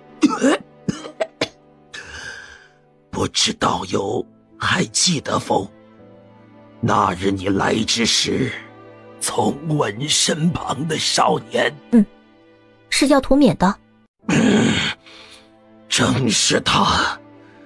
想必道友也觉得他比从文更好吧？他祖父为我亲兄弟，当初分了一半家业而去，如今还要带着他孙儿回来侵占本家，哪有这般道理？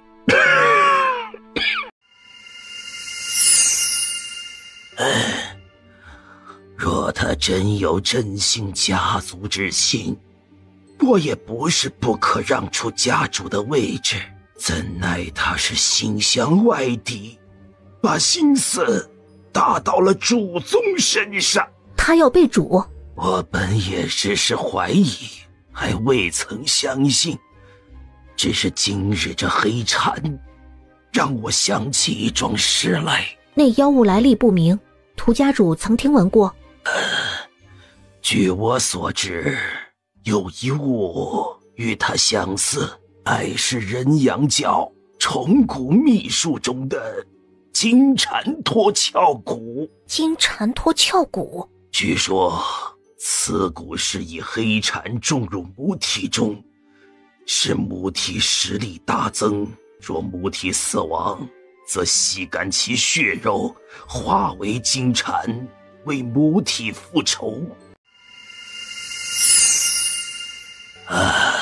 大宗秘术具体如何，我也实在不知道了。可人阳教的名头，却是无论如何也要叫道友清楚的。当年维业祖师立派，万宗来贺，毫不威风。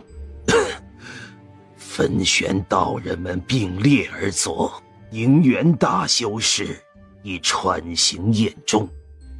我涂家以显赫一时，家中曾同时拥有2位宁元期，便是那时的景况。谁不知嵩山灵真派12分玄道为南域群宗之首，可也是这般大宗，在大修士们接连被接引到上重世界中后，被那人阳教趁虚而入，狼狈千宗之幽谷。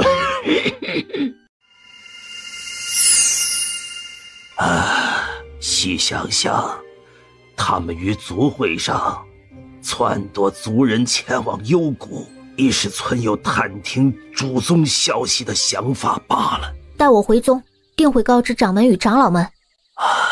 人阳教不会只挑我涂家下手，若主宗能因此有了警惕之心，也算涂家大功一件了。您这……好歹是活下来了，丢了一臂也无妨。哎呀，从文呐，你过来，到曾祖身边来。赵道友啊，也请过来。家主，家主做什么都有他的考虑。想我嵩山屠氏鼎盛之时，曾有宁元大修士坐镇，可自主宗迁移后，逐渐败落。上一代家主尚为炼气后期，到我却止步炼气4层。如今我寿数将尽，又修为大损，从文尚未长成，深恐当年左图一事再起，愿请主宗赵道友为家中客卿，好叫从文顺利接下家主之位呀！家主，我知晓涂家凋败，也不愿其成为道友的拖累。待从文接下家主后，涂家以后除每年上奉主宗的5成收入外，另赠道友3成。我待涂家承诺，绝不扰道友行踪，只盼家族危亡时，道友能出手相助啊！如此，我便接下涂家主所托了。明日召开族会，下去准备吧。道友，可把剑磨好了。大事不成便算了，小事交与你等，竟也做不好。要的是成年挥斥幺蛾，你几个倒是会耍小聪明，弄个幼虫催熟了给老子，害得金蝉脱壳骨没吃饱，还是黑蝉就出来了。不关小子的事儿啊，大人吩咐下来后，小的也是交给了下人去做了。哪知道那些蠢货胆子那么大，竟然敢糊弄起大人来了。哼，老子给你事做，你就甩给下人，那要你干什么？若不是你这个蠢货，老子的金蝉早就把那两个都杀了。先杀他两人，涂从文便翻不起什么浪来，涂家自然而然就到手里了。你平日里精明算计，倒是这事儿上偏偏拎不清。午后族会，看我脸色行事，不可轻易动手。从文自小由我亲自教导，又肯下苦功夫，修为与术法都修得扎实。若真要正面对敌，我对他有信心，就怕那边使些阴私手段，防不胜防啊。你放心，我定当尽我所能，不叫小人得手。若真到了那般地步，到时候了，道友。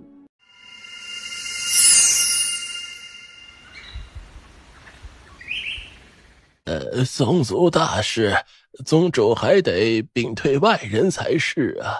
赵道友为主宗弟子，本就算不得外人，何况昨日我已告知主家，邀其为客卿，共上家主事宜。左徒本就是旁支分宗，不知道也实属寻常。不知家主何时变得如此武断了？主家中竟无人规劝，给出了这等荒唐事。荒不荒唐，也都已定下，不得更改了。今日开这族会，意思也已提前传达下来。从文自幼便养在我跟前，论天分、心性、能力，主家中难有比肩者。如今我已无力操劳族中事务，欲将家主之位禅于他。家主自言诧异啊，主家没有，可不代表我左徒没有啊。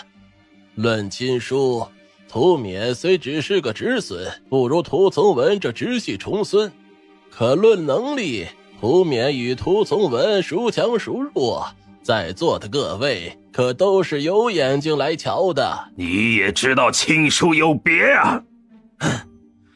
早在当年左徒分家之时，便将你这一支除了族。也是近年来，你以为父立碑的名义，才勉强将你直系重新入谱，做下分裂宗族的罪行，竟还敢妄想染指家主之位！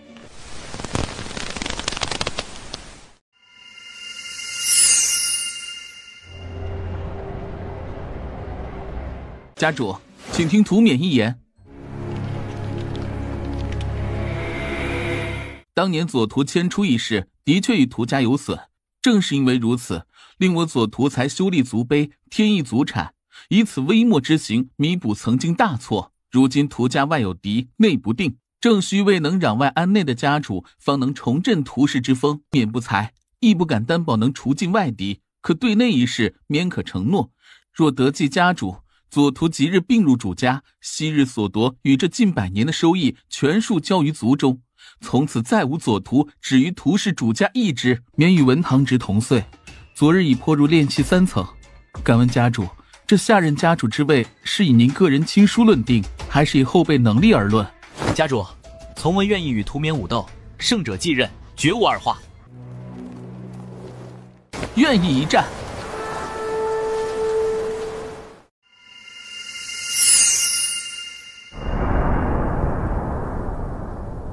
道友如此镇定自若，可是有什么法子？不算个好法子，只有5成把握罢了。涂家主无论有什么隐藏的招数，就都拿出来吧。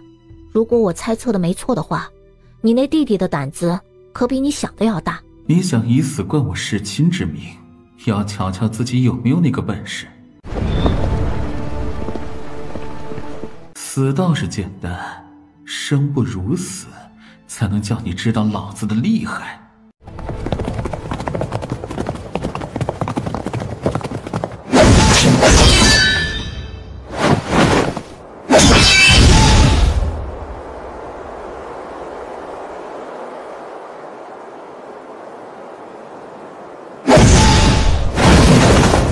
赵可卿，你这是在做什么？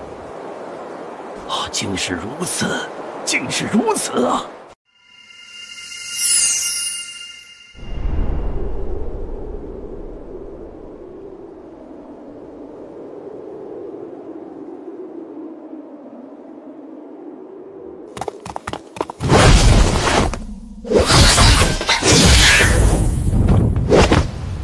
打够了吧？竟被你看出来了，还真是小瞧了你。哼，你以为天衣无缝，实则是破绽百出。你为屠存枳之孙，他看你却并无半分亲近，反而惊惧更多。你为屠家子弟，却赤手空拳武斗，故意羞辱是假，隐藏你不会翻术才是真吧？为何现在不以翻术与我相斗？为何你炼气3层，却能挡我的剑术？为何千方百计要继承家主？你敢说吗？那赤笛术你学了多久？怎么像个刚入道的孩童一般，有形无实的？老子杀了你！雌雄无肱骨啊！你果然是人阳教教徒，屠存枳，你好大的胆！敢背叛主宗，还想将屠家家业拱手让于旁人！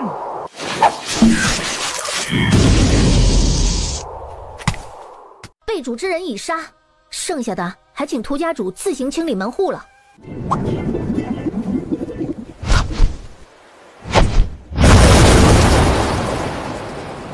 我人阳教秘术怎会随意被你破解？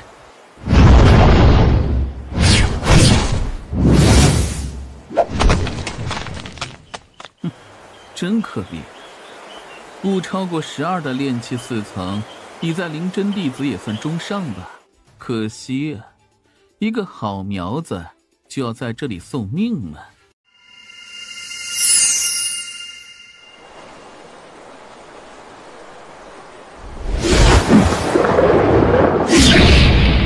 时机已到。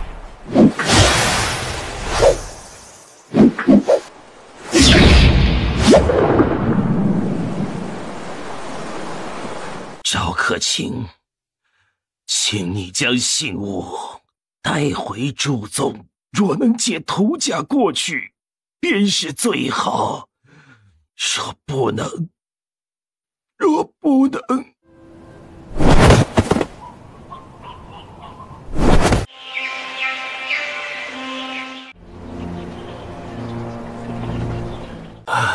如今只盼着从文能好，到时再看如何行事吧。主宗那边还望赵可卿出力一二，多少能给一些辅助。我答应了做你涂家的客卿，不会反悔。你们且在此处等着消息，若有结果，我立时传讯告知。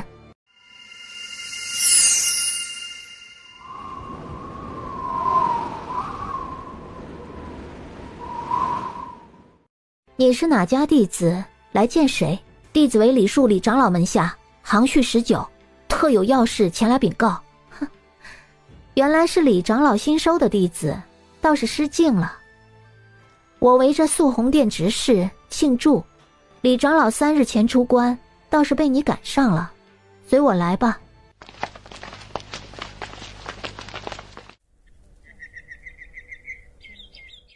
弟子赵纯，拜见师父。弟子有要事禀告师父。何事啊？弟子前些日子往嵩山地界一行，本未完成炼气中期小考，却不想牵扯进门派附属家族涂家家主传位一事，本是家族内乱，不该来扰师尊清修。然而却发现挑起内乱之人与人阳教有些牵扯。弟子深觉得此事重大，故而来上报师尊，以知晓掌门。此事当真？弟子所言句句属实，师尊请看。好诡谲的手段，数百年了，竟还不肯罢休。这教徒可是被你所杀？弟子不敌，乃是接天引雷大阵所杀。也算诚实。人阳教手段，寻常修士难以抵抗。你倒是幸运啊，受宗门旧阵庇佑，得以活命。这贼人虽非你所杀，但也算你的功劳。此事回禀掌门后，亦可记你大功一件。涂家家主托弟子奉上此物，愿迁来幽谷，重回宗门庇佑之下。那便递个消息去，叫涂家自行前往吧。回师尊，涂家受内乱之祸，如今唯有一炼气2层修士主事，恐路途遥远，难以迁居，欲请求宗门往嵩山接引。不妥，正是多事之秋，尚不知那涂家是否干净，且宗门闲人亦是不多，其中难处怎能迁就其他呢？你虽为本座记名弟子，可也算是长老门下，该静心修炼，以期早日筑基，为宗门助益才是。俗世缠身不利修行，该好好收收心了。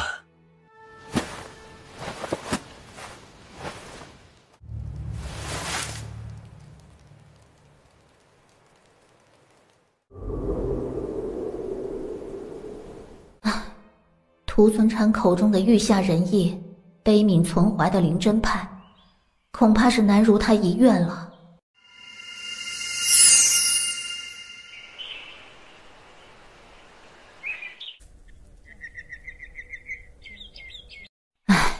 福祸相依，我等只道杂役辛苦，却不知道弟子们考核严格，一招不慎便有殒命之危。大道之行哪有顺遂的道理在？我若早上1年突破，也当去试试除妖是个什么滋味。宗门哪会置弟子于危险之中，都是些容易对付的妖物，为检验自身功夫罢了。阿纯，师姐这里有一事相求。崔师姐，您请说。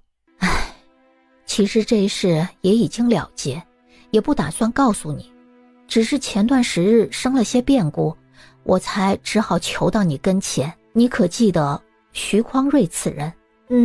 记得。从前我与他有隙，也与他争斗一事，关了3月禁闭。他可是做下什么事了？他心怀有恨，却不敢加诸于你。阿静与翩然在卢河药园之中，他插不得手，便对婉之多加烦扰。此事何时有的？师姐为何不告知于我？他入禁闭时，你正去往了极城，所以扰了婉之几日。好在后头你成了内门弟子，他也便停了手。瞧见他连着数月未曾生事，就也不曾告诉你，怕扰你修行。师姐的事哪算是叨扰呢？况且此事因我而起，也正该由我解决才是。师姐说生了变故，可是那徐匡瑞又来生事了。从前是忌惮你内门弟子的身份，可半月前他父亲徐峰成就筑基，大考又点了以上，便叫他得意起来，再次出手了。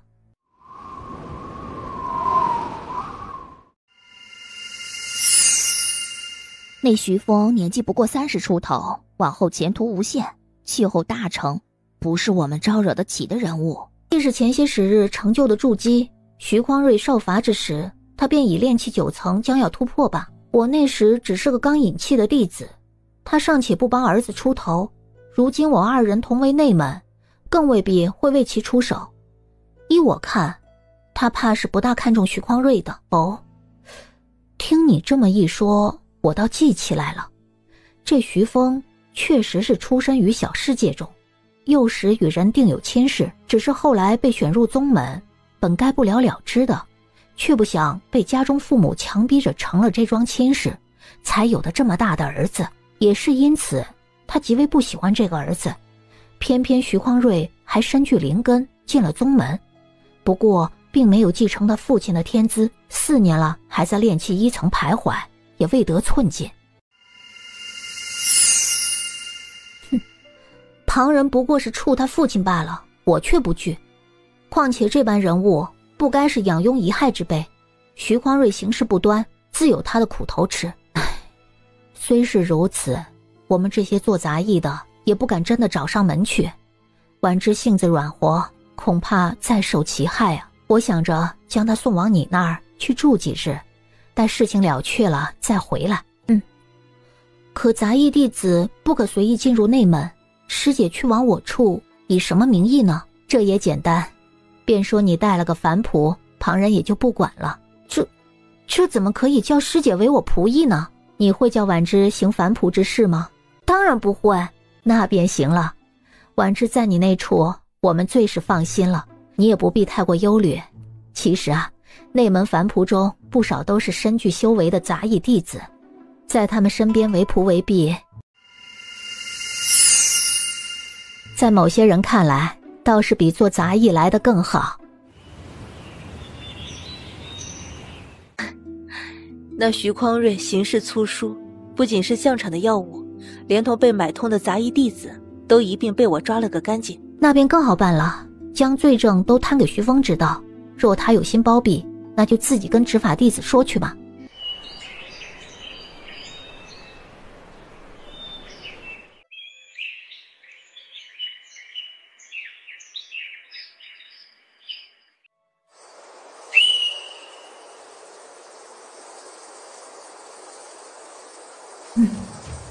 凡事必有其代价在，若一味追求平稳安逸，那修道究竟是为了什么？我要修的是个人之己，不付出代价怎行？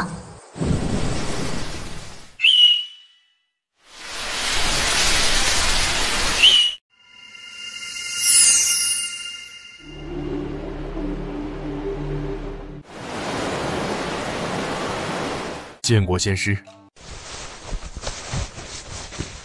我家主人已在堂屋等待，请随在下进去。内门弟子赵纯前来拜访徐师兄。赵师妹好，请坐。听闻师兄筑基已久，倒是一直不曾得见，时至今日才上门来，劳师兄多担待了。哈，不必挂怀，本是我在外耽搁了些时日，叫师妹好等了。我这望断崖简陋清苦，旁人避之不及，少有上门的。师妹可是有什么要事相商啊？师兄逢筑基之喜，恭贺的来人怕是不在少数，哪能说避之不及？师兄肯把冗相见，我亦荣幸至极。今日上门，确实有事相商。哦，请讲。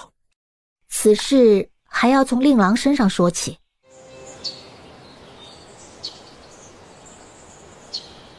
唉，犬子顽劣呀，我因最新修炼而疏于管教，他便时常惹祸门中。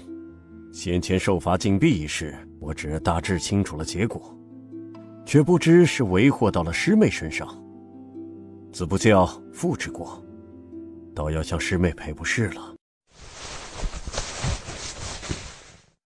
师兄不必自责，此事归根结底是我二人的私事，各有所罚，也便做了了结。凡俗世界中尚且讲究祸不及妻儿，修士虽尘缘尽了，可心中到底是有牵挂的。令郎与我的嫌隙尽可与我了断，牵连到旁边的人，反倒叫我颇为羞惭了。哎呀，竟有此事，确是我闭目塞听了。不知犬子犯下什么事来？师妹已将施主带来，师兄不如亲自相问吧。这是我师姐胡婉之，虽是外门中人，于师妹心中却是有如金兰。草芥之威，怎敢劳大人垂视？听闻犬子与赵师妹之系，倒是牵连于你了。今夜问问到底是个什么情形？好叫我这做父亲的有个话头啊！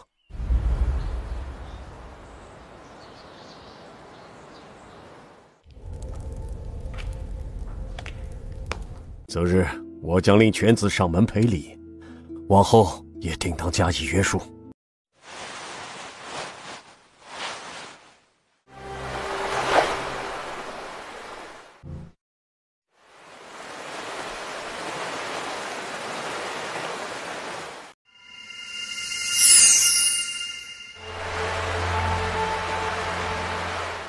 师兄还有何事？哈，自我筑基之后，确如师妹之言，所得拜帖不知多少，其间论先后，论诚心，越过师妹者也众多，我却仍是先会见了你，你可知何故啊？还请师兄明言。师妹可还记得蒙罕？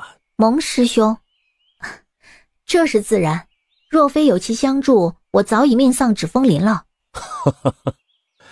你二人皆说对自己有救命之恩，我倒是不知谁救了谁了。我与蒙罕结识已久，如同手足兄弟。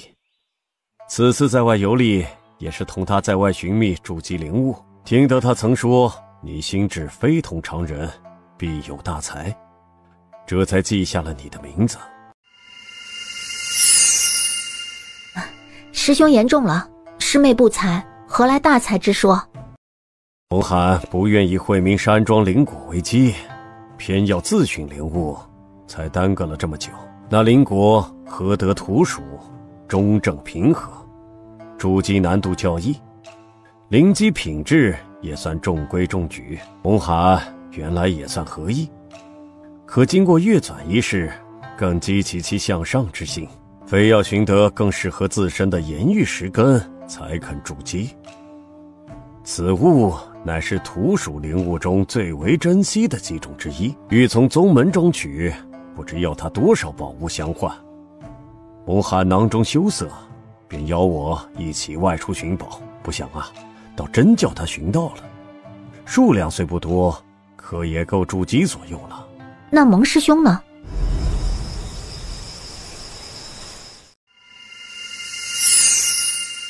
半月前已经筑基了，如今正在大考中。他根基扎实，一等中上可保，说不得还能点个甲下。那真是要恭贺蒙罕师兄了。另还有一事，我听闻师妹近来探听地火筑炉，可是欲学火断炉中术一法。我也不与师妹多卖关子，直说了吧。我三灵根主修精细，此属术法本就稀少，我正巧学得此术，观师妹如今炼气5层，才出言提醒。地火筑炉耗灵极大，稍不注意便有害其身，你更有火灵根在身，怕是抵挡不住啊。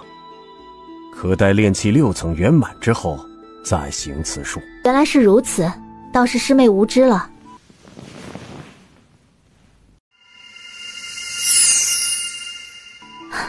好在今日有此一行，知晓了这些，不然反要踏入火坑，有损道行。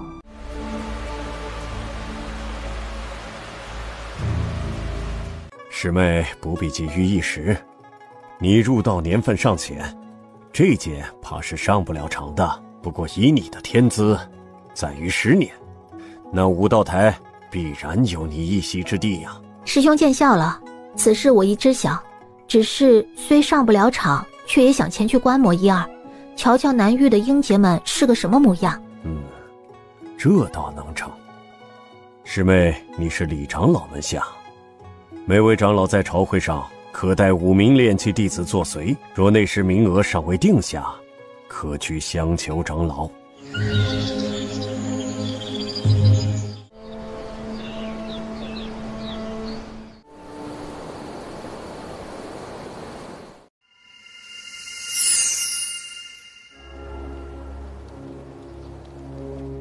这里就你一人？你是来试炼呢？把身份牌递上来，再缴纳20枚翠石。20，这价钱还真是贵。平日里没人过来吗？有还是有的，就是少。听以往值守的师兄讲，旧时倒是许多人来，如今似乎有了新去处，来这里的就少了呀。便是来了的，一问要20淬石，又骂我们这些值守的乱开价，给跑了。要说我们这些干活的呀，哪能有开价的权利啊？没点油水捞，倒还被骂。唉，确实是贵的，寻常外门弟子1月才60，省吃俭用也来不了几回。贵虽是贵，童叟无欺呢。这可是祖师爷手头法宝所化，连阵法也是开派长老设置的。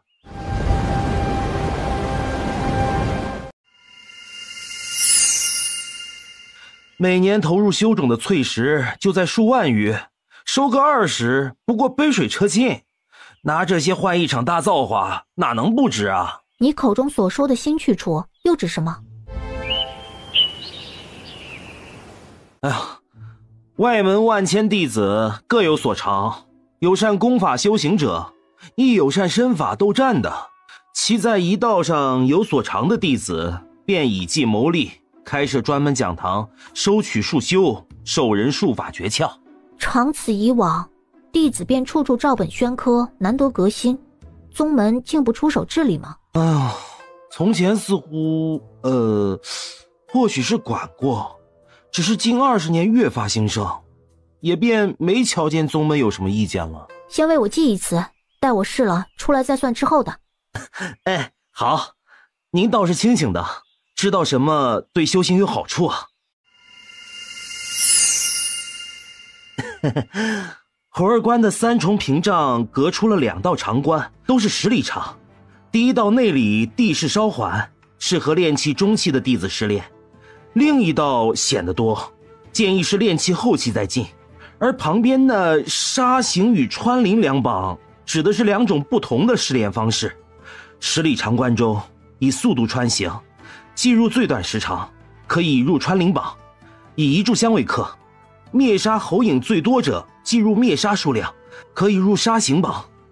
2榜分有练气中期与后期各一列，不并在一处计算。每榜100人，11名至100名，奖赏500淬石，第10名有1000枚，再往上每进1名增加1000。怕是没这么简单吧？那也确实啊，这榜啊自开派便算是走了，距今已有2000多年。各代天才弟子几乎将榜上占满，后来的极难再上了。有不服气的侥幸来世，却大多都拿着淬石来白白相送。久而久之啊，赶试的人就少了呀。不过您身法矫健，必定是能登榜的。一次不行便多试试，上去了可就回本了。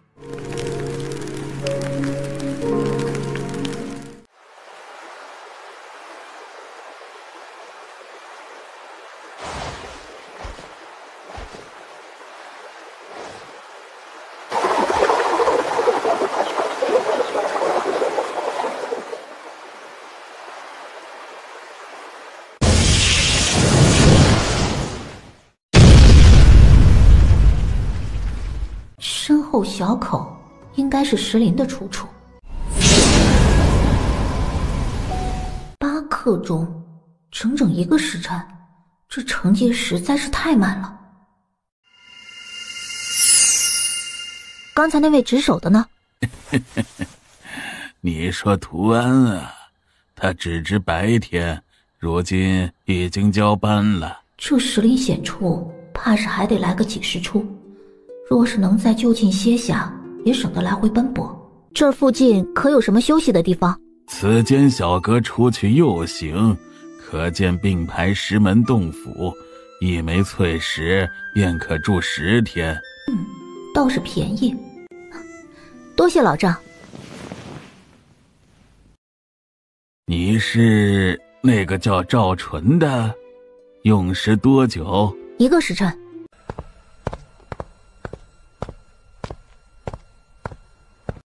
8克，倒是好天赋啊！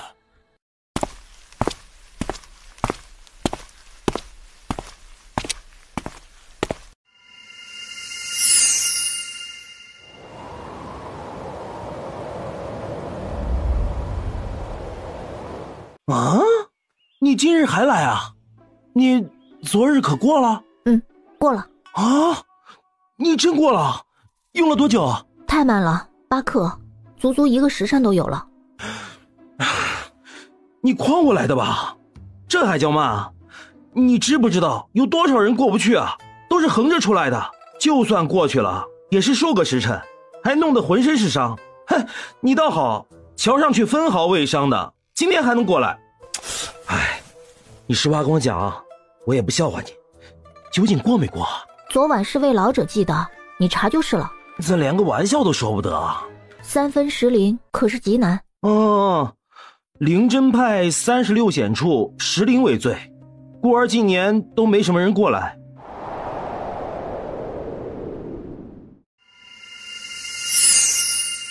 旁的地方显在地势，瘴气或冷热，只有此处危在影侯大阵，若生出意外，虽不至于丢了性命，但断肢残疾都是有的呀。里头有100淬石，再为我祭个5次。个头不高，倒是个十足的怪人啊。我听得见。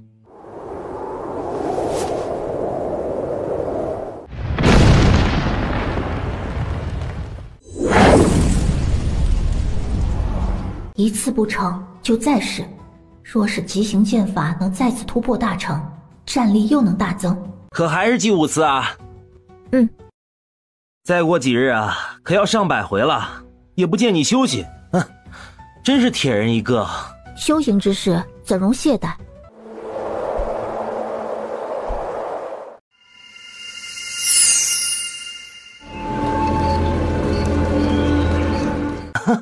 这是有所突破了？在此处2月有余，也算有所收获啊！恭喜啊！值守此处，较旁的差使来的清闲，且少有人来。你若潜心修行，说不定也能有所进境。哎呀，晓得了，晓得了。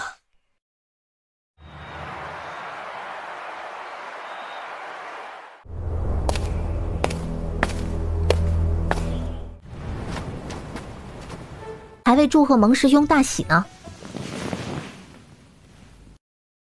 嗨，喜什么喜啊？筑基了比炼气还麻烦呢。要不是师妹啊，今日还得在哪儿留几个时辰呢。哎，对了，设宴的那个叫杜凡之，算起来是你亲师兄。听说你是李长老门下才放我出来的。嗨，宴上筑基弟子众多，也不缺我这么一个。人情世故，仙凡道都一样。你也快啊！前几月听你还在炼气5层呢，如今就突破了。往3分10灵走了几趟，侥幸有所突破。哎，那也是个历练的好去处。我与徐师兄2个往东走，快到东域了，才发现这么一个地方。约莫是数千年前的小宗门为邪修所害，不肯举宗积蓄为其所贪，便起了秘法闭宗于地下。100年前为散修所绝，这才被周遭所知啊。100年来啊，不少修士入地而探，珍奇宝物大多已被取走了。我那岩玉石根啊，还是因数量稀少，又隐于地缝之中，才能到我手里了。不过周遭的修士也晓得竭泽而渔的道理，灵草灵木等物仍叫它生长，供有缘人取用，算是善缘了。且这宗门名为风岩，正是精于炼气一道。也曾闻啊，有修士从中得炼气传承，故而让师妹也去试试，若不曾寻到也无妨啊。一剂药源中还有几种炼体灵药，正好适用于你我，能采到也算不虚此行了。敢问蒙师兄准备何时启程？及时便走啊，正好啊，让我讨几个宴席。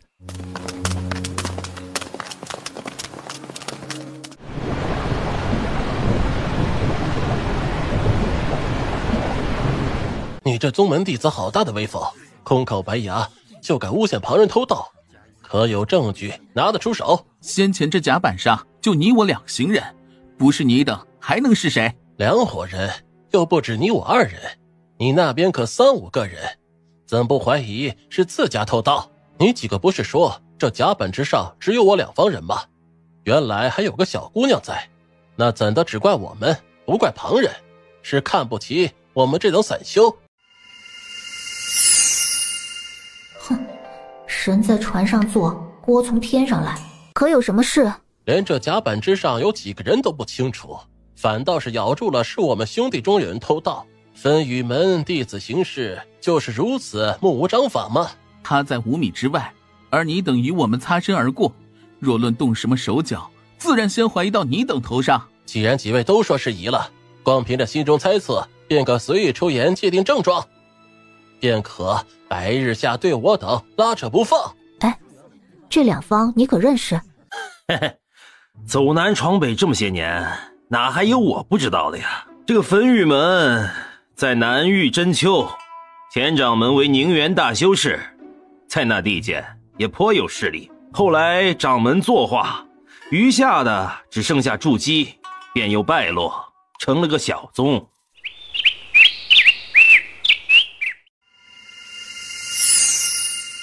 至于那4兄弟啊，近几年才小有名气，因在福清湖成名，故自取了个福清4行客的雅称。为首的是老大方寻佐，身侧续长须的是老二萧全，两人皆是炼气5层。后头那2个场衣的，高的叫马纯礼，矮的唤孙之才，俱在炼气4层。4人虽修为不高，所行术法却能互相配合。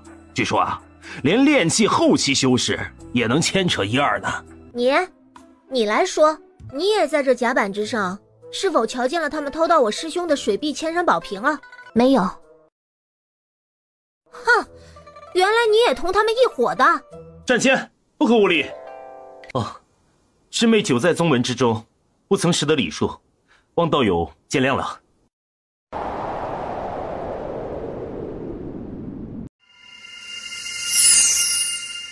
哼，这师兄呵斥的倒是快，再晚2息，我就得在少女碰到肩膀前出手反折她的手臂了。对方也不过炼气3层，估计这一折就能让她挫骨断臂。我从晨起之时便在此处，待争辩升起时才知道有这出事情，没看见就是没看见，既不是为他4人辩驳，也不是存心与你等作对。帮忙有一办法，或可解今日之事。道友请讲。师兄，莫急，且看他要如何做。原来是全算计好了，有目的来的。此事倒有意外牵扯其中，不妨来做个见证，也算了你我的清白，如何？我为幽谷灵真派弟子赵纯。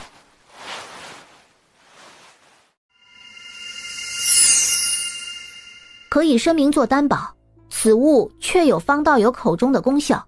哼，蠢货！可叫宝瓶主人往我这紫罗琼之上渡1缕灵气，些许时刻后，此缕灵气便会飘向宝瓶所在。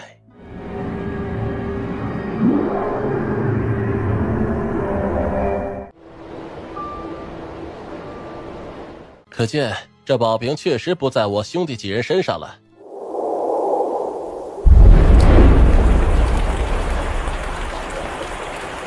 哼，宝物是你的，功用也是你说的，结果如何自是由你决定，这哪算得数？我看啊，这就是个假东西，被你几个小贼拿来糊弄我等。无知小儿，识不得宝物，做出这场闹剧，也该止了。尔等上来一叙吧。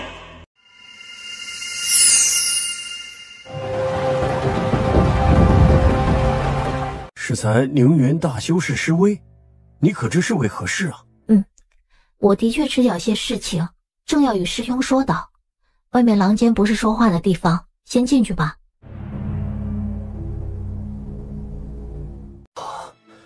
可惜我2人修为不济啊，这等宝物无力沾染，只能眼瞧着旁人拿了去。宝物得手也要保得住才行。师兄与我离那分泉一境尚远，倒是不定还有更好的东西等着呢。师妹倒是胸襟开阔呀。哼，此物我俩用不得，可宗门中自有人用得，若是能献上宗门，那万藏楼数万典籍还不是随我等任意翻阅啊？门中各类奇珍，我等也可取个痛快了。门中有人将至分玄境界了。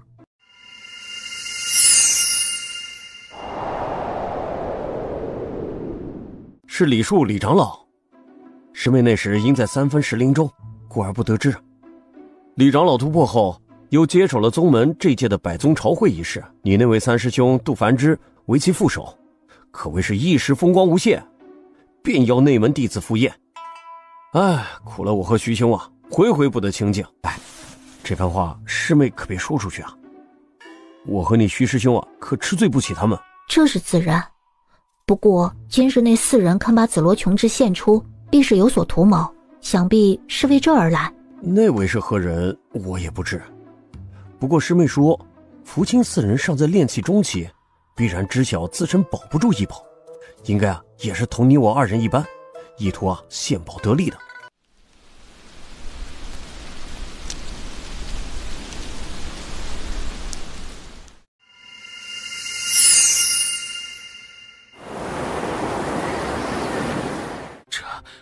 这可怎么是好？水碧千山宝瓶可是长老所赐，回宗后是要归还的，如今丢了，定要被重重责罚。宝瓶本为我所用，诸位只是同行，不想惹了无妄之灾上头。此事我范叔凭自当一力承担，不叫诸位背责。那可还要去遗迹之处？不久便到方金山了，若此时折返，实在太过遗憾。我等按计划行事，就在外层瞧瞧，若有变即刻离开。我身上还有几枚雷击符箓，遇到外敌也可抵御一二。哦，此物珍稀至极呀！你既然能献上这等珍宝，正该得大赏才是啊！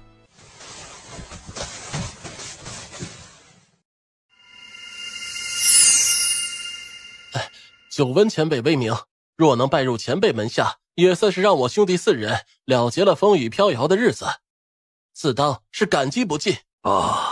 你4人这番心意也算赤诚。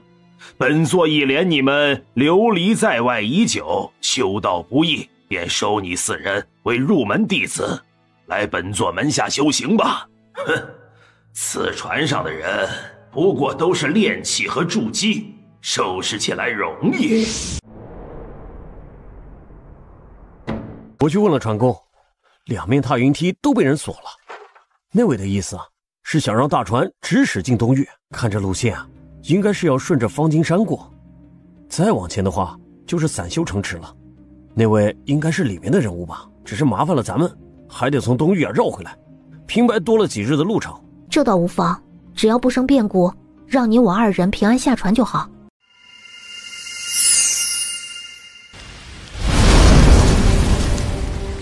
出了何事啊？有雷轰断了一根桅杆，何方宵小，欲在此生事？本座乃冯仙城坐镇供奉，敢在本座面前犯禁，怕是要掂量掂量自家的本领了。掂量过，这才来了。挑的便是你有伤在身的时候。竟然是他！师兄知道？远远的瞧见过一次，不晓得名姓。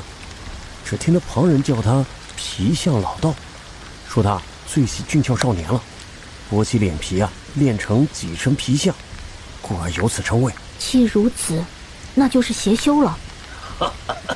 好一个掂量过了，这回定叫你明白，便是宁元中期，在本座眼中亦如蝼蚁。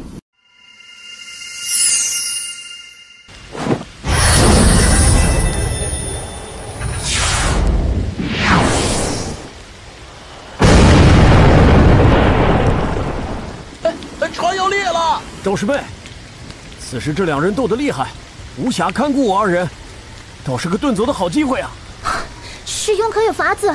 哼，我有个好东西，不可再耽误了。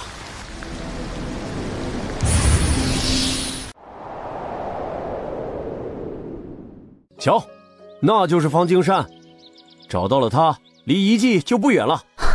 我算是欠下师兄一条性命了。这可不算我的，那符箓啊，出自徐兄之手，你啊，只管回去谢他去。徐峰？嗨，不算什么好东西，徐兄啊，给了我挺多的。是什么符？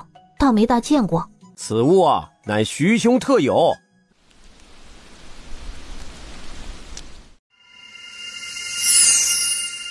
徐兄啊，惯喜欢钻研些新物事。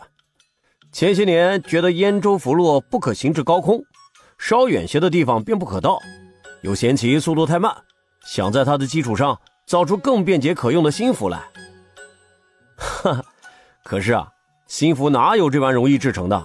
若真让它成了，上交宗门分他1-2分利啊，也够他赚得盆满钵满的。最后啊，制出的就是这玩意儿，腌不腌，周不周的，倒是上得云巅，只是啊，须得人带上去。若人能上得云巅，倒也不需要燕州一物了。若非我常年在外，遇得险处重重，意外发现此符可有缓降之用。他这废符啊，倒是真要废了。回去啊，你只夸他，这缓降符箓做得精妙，他一定塞你一大把。嘿，不用白不用了。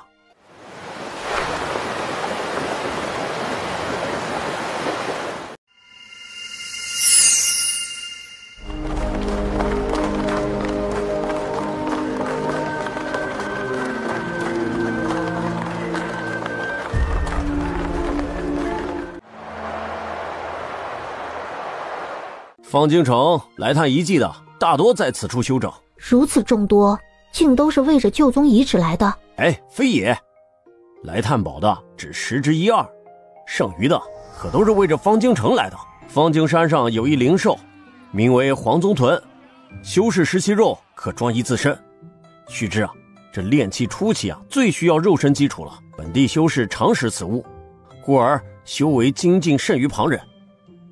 我此行来这，正为冯师弟带些回去，他已至3层巅峰，望早日入得中期，跻身于正式弟子。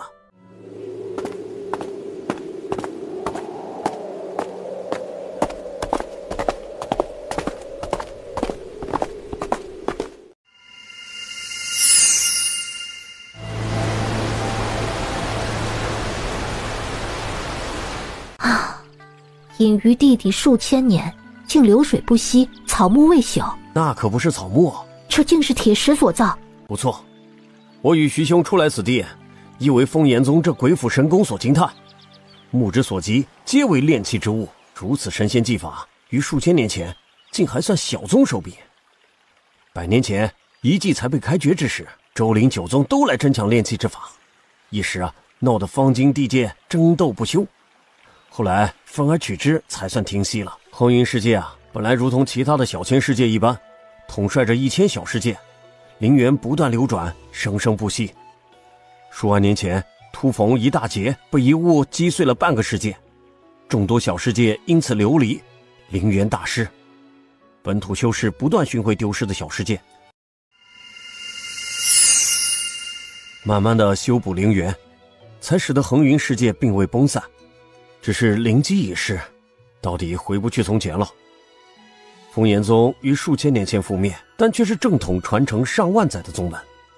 旧时啊，恒云世界仙缘非常，修士众多，宗门与家族传承大多悠久绵长，不至于像如今良莠不齐的。那时啊，宁元期遍地都是，分玄期也众多，更有啊，灵秀婴孩出生时就为筑基了。风岩宗以旧时的标准恒定，那自然就成为一小宗了。是何物竟击碎了半个世界？哼，听仙人讲，是一滴泪。泪？若真有以泪击穿世界的，恐怕也只能是神灵真仙之流了。哈哈，仅是流传较广的一类说法罢了。旁的也有，像是魔劫大起，地脉纵裂的。说者无心啊，听者有意。哼，修士寿元悠长，便靠着这些传言得去，不必管他。过了这铁灵迷阵，便是风岩宗的外层了。入口东侧为此宗外门灵药园所在，师妹啊，可去探探。师妹首次来此，恐怕还不知道吧？此宗啊，灵药园广大，产出众多，适宜吸引的修士也多。个人机缘啊，还需出手相争。不过在外层中多是炼气修士，师兄便不出手了。师兄若无所求，旁观即可。我之所求，定要亲手夺得，才算圆满。好一个我之所求，定要亲手夺得，才算圆满。老子平生最是看不起万事皆仰仗家中长辈的。师妹，你可放手去试，让师兄我也瞧瞧你的本事。我便不进去了，师妹可自行前去，觉着收获足多再出来便是。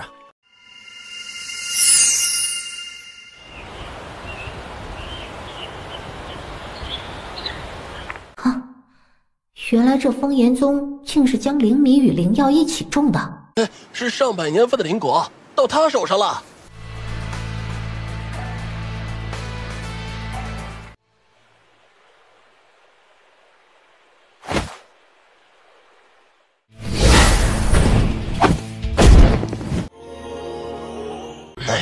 怎么遇上了剑修？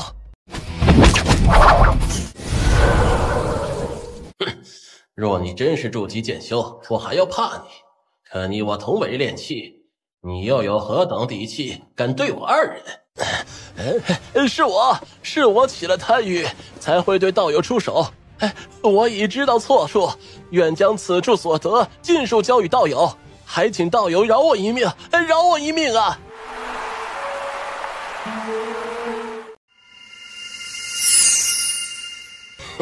这女修不知是哪派弟子，出入外界存着心软的毛病，待她上前取物，我就顺势了结了她。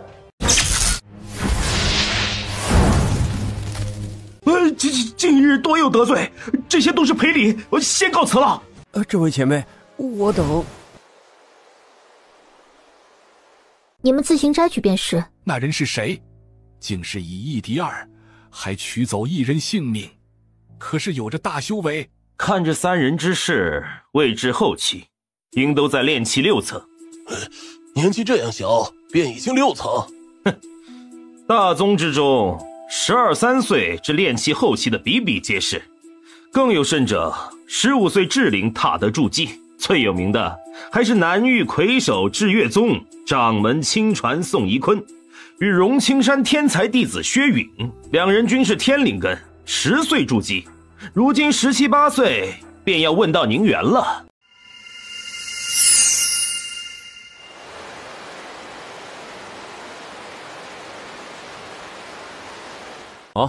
可是收获满满呢。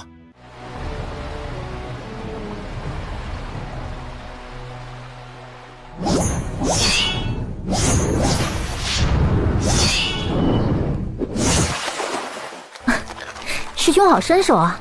哈哈，筑基修士也有差距的，待师妹筑基之后便会知晓。这等无门散修与宗门修士实在是无法相较的。哦，可是根基之别。确实，宗门弟子每至炼气后期会外出历练，一为沉淀根基，二为搜寻灵物，为铸成灵基做准备。各派宗门传承悠久，灵物功用与所在多有记载，供弟子查阅挑选。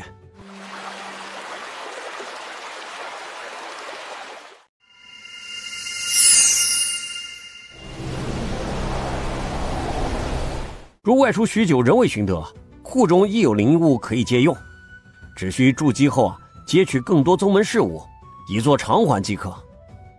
无门无派的散修无人教引，往往迫至炼气后期便想匆忙筑基了，不顾灵气易散，根基不牢，且又对灵物知晓不多，若有幸得知也不管其是否合用，优劣几分，故而铸成的灵基对自身注意有限，与宗门弟子差距便更为显著了。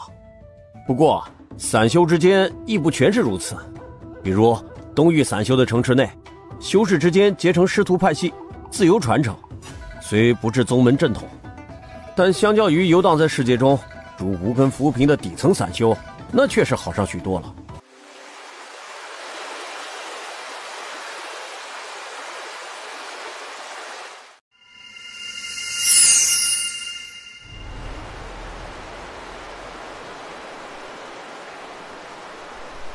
师兄可欲前去一探？那处必然强者众多，我不一定能护得师妹周全，师妹倒是得注意保全自身了。我等修行之辈，哪能将性命依托他人？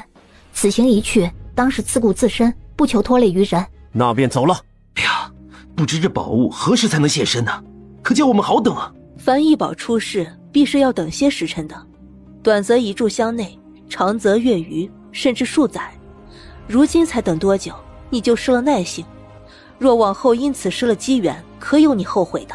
哼，他年纪轻，此番才初出宗门，哪晓得这些？我却是盼着能再等些时辰，异象生得愈久，宝物便愈珍贵。其实姐若能带回宗门，我等也能沾光，记上大功一件。戚云荣，长辉门当代大师姐。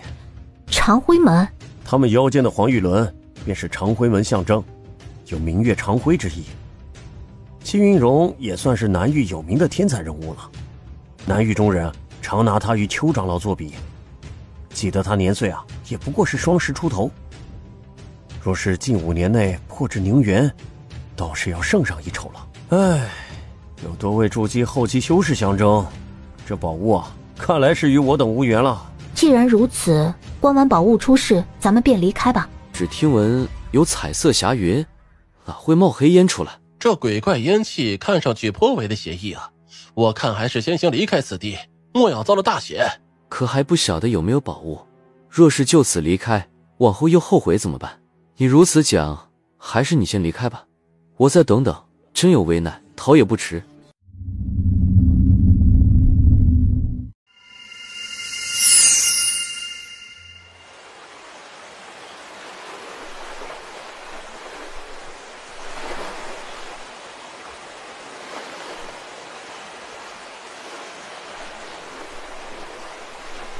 囚困在此地不是个办法，还是得自寻出路。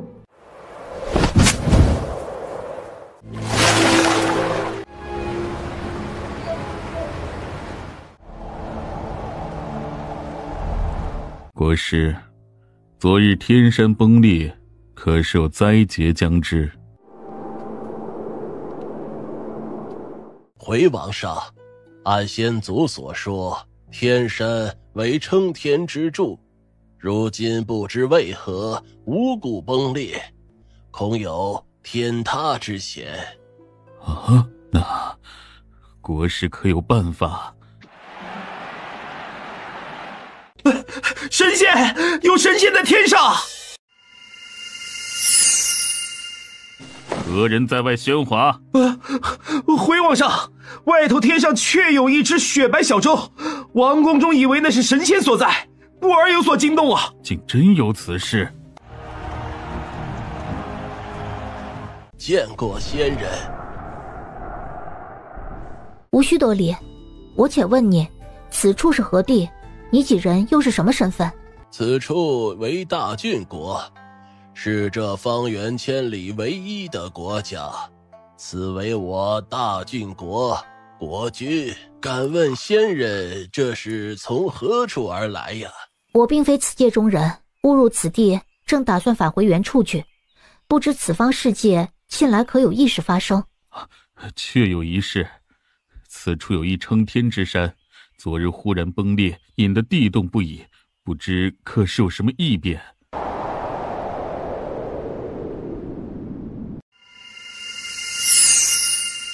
山崩，这必定与风岩宗遗迹中那座同样崩裂的山体有关，亦或许根本就是同一座山，只是同一座山又怎么会出现在不同的世界中？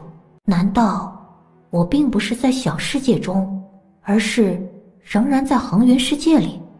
你等可否能引我前去一观？这仙人有所不知啊，非是我等不愿，而是我等实在是无力相助。天山距此不知多少路程，只怕是走到我等老死也不能够到达呀。这倒无妨，我可以燕州相携，直至天山，再将你等送回。如此倒不存在难事了。国君须得留在国中理事，便让我随仙人同去吧。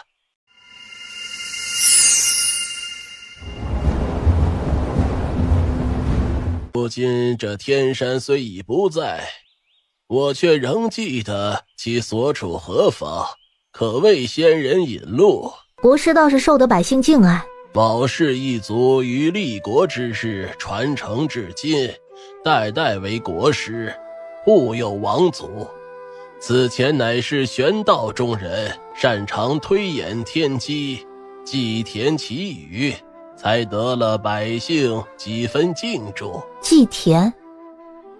我刚入此界中，并不见有田地所在。唉，那是先祖时的事了。据说是家家有良田百顷，稻肥鱼足，江河遍布，水草丰茂。又不知从何时起，此言成了传说，仿佛从出生起，我等便是居住在这一片荒寂之中了。唉，民生困苦，生活不易啊。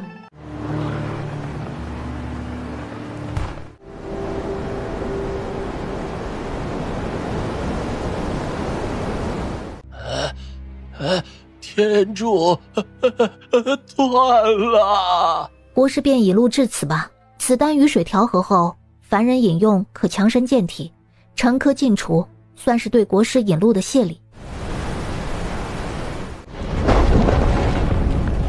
吉时已到，此去为极乐世界中，再不为凡世所扰，快哉快哉！修得功德无量深，造出3000大世界。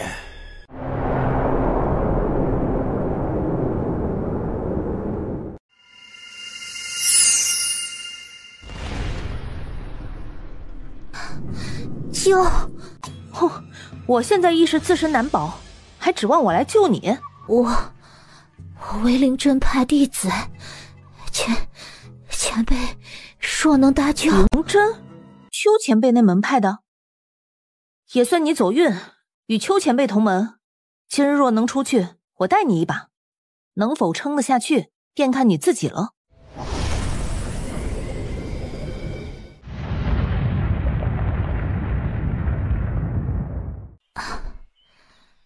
此处是恒云世界中，前辈可知晓那是何处？未曾听闻，许是恒云流离在外的小世界也不一定。先顾好你自己吧。琉璃小世界。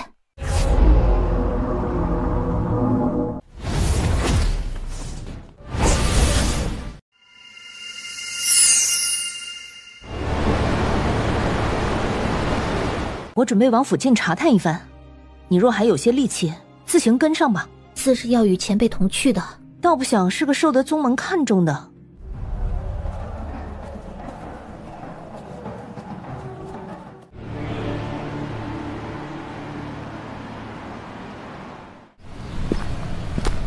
红姑娘，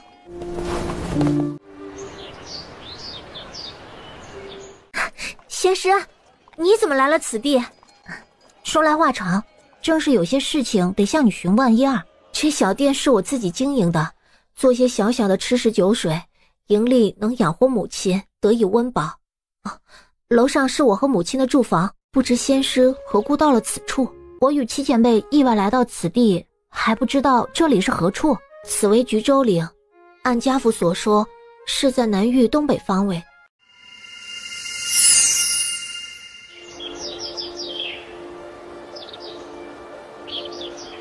我还有其他事，先行离去了。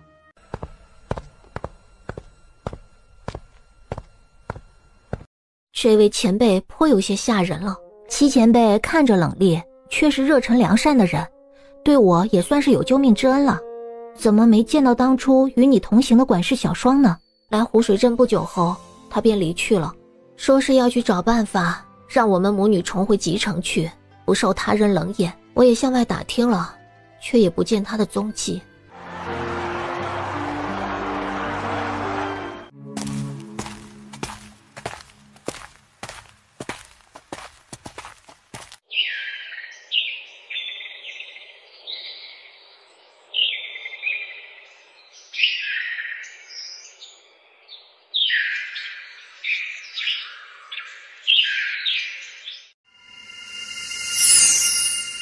交出紫罗琼枝，本座可饶你不死。此话怕是你自己都信不过，若有本事，自己上来取。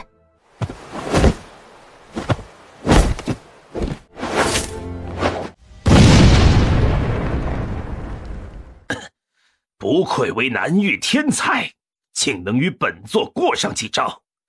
若是留你成长，怕就要成就分玄了。可你千不该万不该来抢本座的东西，今日便要你彻底陨落此地。口舌之争算什么本事？有什么手段剑术使出来吧。哼，既如此，可别后悔。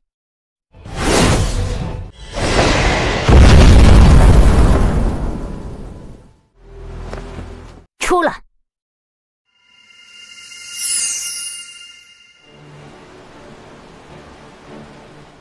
灵真派内门弟子赵纯见过邱长老。竟然是你！恭贺邱长老取得宝物，为宗门添得助力。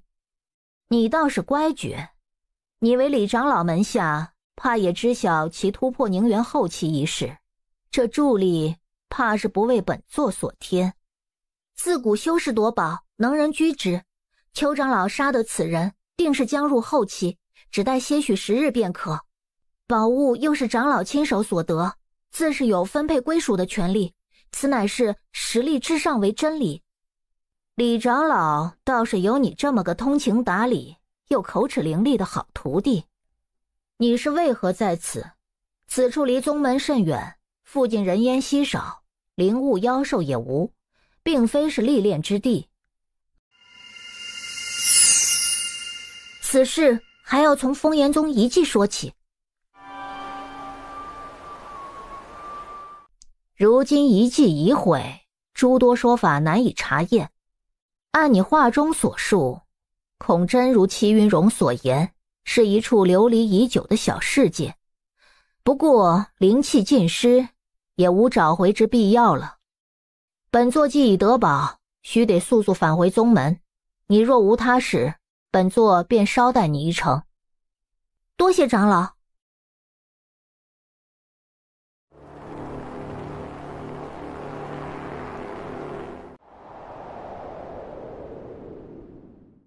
杜凡之广告内门将于3月后设下比斗大会，特发来请帖给师兄，说是让师兄务必亲临。动怒做什么？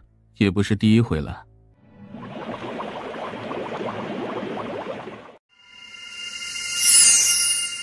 自李长老突破宁元后期，取得百宗朝会主礼一事后，他便广教弟子，设宴不停。如今这比斗大会，也定是拿着其师长的名头来的。倒是去瞧瞧，看那边又使出了什么新东西。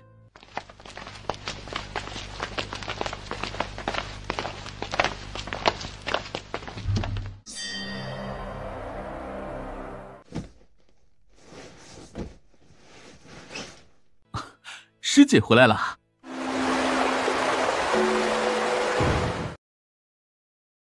途中遇上了，便捎带了一程。师姐，可是成事了？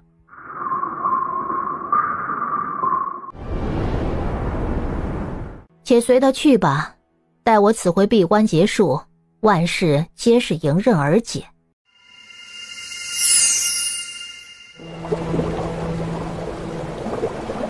哎，你又来了。怎的忽然人多了起来？哦，哈哈，你是内门弟子啊，怕是还不知晓这事啊。外门大比本是3年一届，距上回大比本才过去1年，如今听长老们的意思，是改为1年一次，又增了许多彩头。消息一出啊，诸多弟子纷纷加紧修行，门内各处历练之地一时间涌入不少。因为3分石林尤为艰险，才来了这么些。竟是这般。听闻是内门某位长老的意思啊，连那些个以技谋利的人也被执法堂抓去不少呢。所以啊，弟子们又重回历练之处来了。此外啊，还有一事，那位长老还设下一规矩，若是外门大比排在末流，便要受杂役弟子挑战；若胜出，则继续为外门弟子；若败下阵来，就得贬为杂役，换那些杂役弟子晋升外门。李树忙于百宗朝会，邱坚应闭关修炼，不知是剩下2位长老中的哪位在推行此法。不过眼前还是我自己的事情重要些。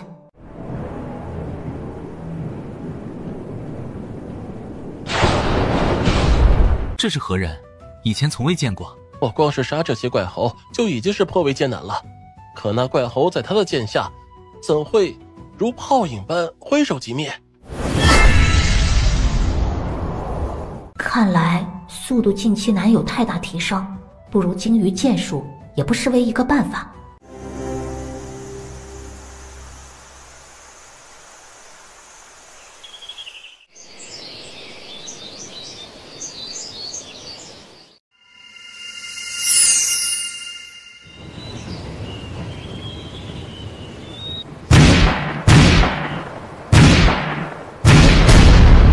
我自小世界中便习得剑术，来此世界修行后利剑生光。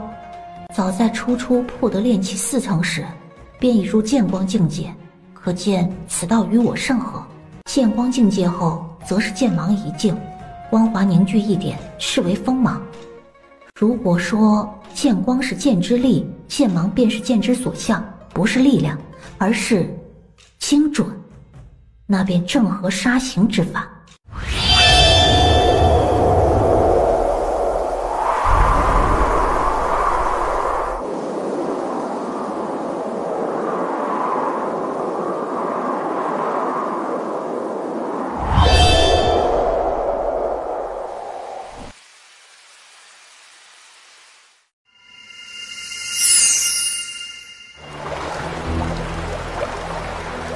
哦，此事当真？弟子遣人查过，的确是入了前20，错不了。居然看走了眼，是枚遗珠吗？可需要弟子接触一番。此事不急，待比斗大会之时再做接触也不迟啊。总归是本座门下，即使有些本事在身，或可为些许助力。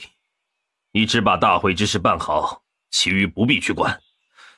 待到紫寻突破宁园，便是大事已成。师姐来了。此番回宗，正为拜见师尊而来。正该如此，那师弟便不做打扰，先行告退了。近日宗门有一说法，讲的是内门中有一弟子，于3分10厘破入前20中，师弟可曾听闻了？师姐恐怕还不知道，此弟子也是师尊门下排行19，竟还是同门。既如此，可得寻机会见一面才是。那也容易。师弟于远古道场设了比斗大会，决出前去百宗朝会的20人来，19师妹也会前来，届时邀师姐亲临便是。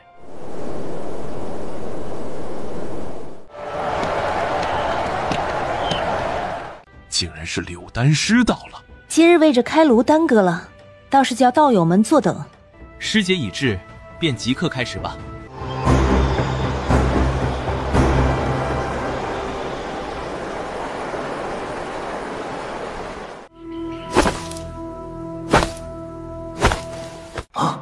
赵纯，竟是近日传言中登上3分10厘榜上19的那位。厉害与否，还得让我亲自试来。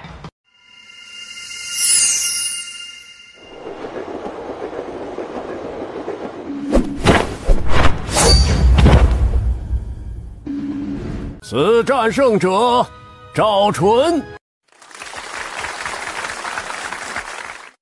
好，赵纯此战胜得如此轻松，我看炼气7层也不能将他如何啊。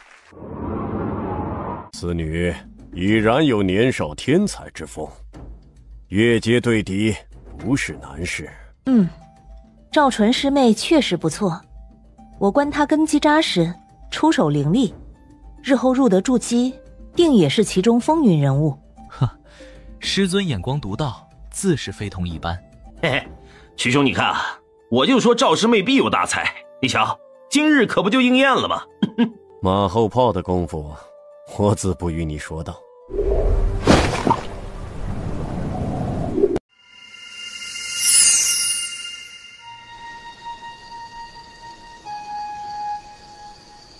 郭玲，请。请。他是精修于步法，还是？啊，是剑修，不知有没有入得境界中。此战还是得速战速决。剑道第一境，他入境了。的确是入境不错。这赵纯在剑道上竟有如此天赋，杜师兄师门得此英才，正该祝贺呀！剑引风度，这是修得大成了。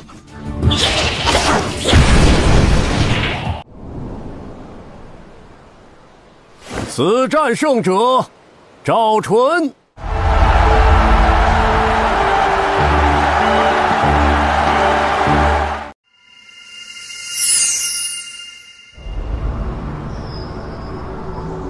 第40位次赵纯欲挑战17位次沈有真师兄，还请师兄不吝赐教。第40位次赵纯挑战第17位次沈有真。唉，师妹年轻，还是莽撞了。还未战过，师弟怎知是莽撞了呢？先前对那炼体修士时，亦有人认为19师妹必败，他却虚伪俱全的胜下。如今他自选了这位沈有真，心中应是有些算计的。师姐有所不知啊，那郭玲不过是在炼气7层，有些声名，哪能与沈有真相较？他若是选夏申德，或许还真有胜机。可沈有真比夏申德强出不止1筹，这性子实在是有些刚硬了。此战之后，我赵纯视为灵真炼气弟子，剑道第一人。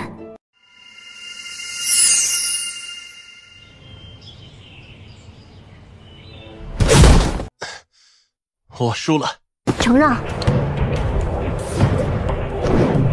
唉，我自修道之时开始练剑，到如今30余载，方才侥幸入了剑芒之境。赵道友少年英才，实是叫我惭愧非常啊。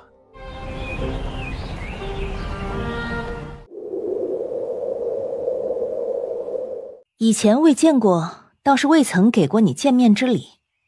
观战时见你金火两气势头极重，日后修行怕是有碍。我于南域中行走时，也有见过与你相似之人。此为莲心调气丹，或可做缓和功用，你且拿去吧。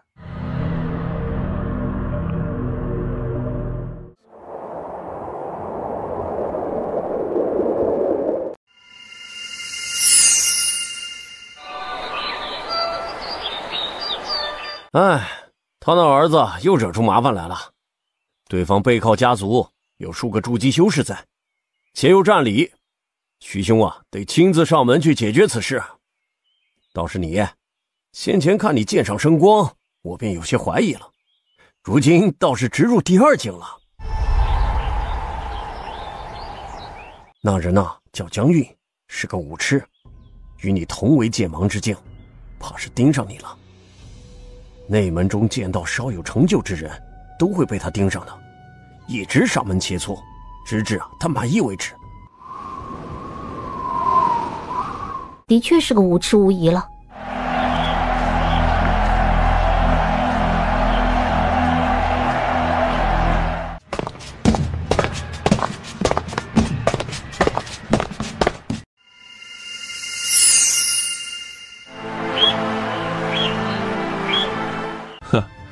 本以为你才入第2境，定然有所弊病，不想剑术圆融，招式连贯，这剑道根基可见是极为扎实的。前辈谬赞，此次对招，晚辈亦是察觉补漏，深有所获，多谢前辈指点了。你我同在剑芒之境，不必说什么前辈晚辈的，以道友相称便是。我看你行剑时风从其中，又无报名之声，在速度上胜于此境中人许多。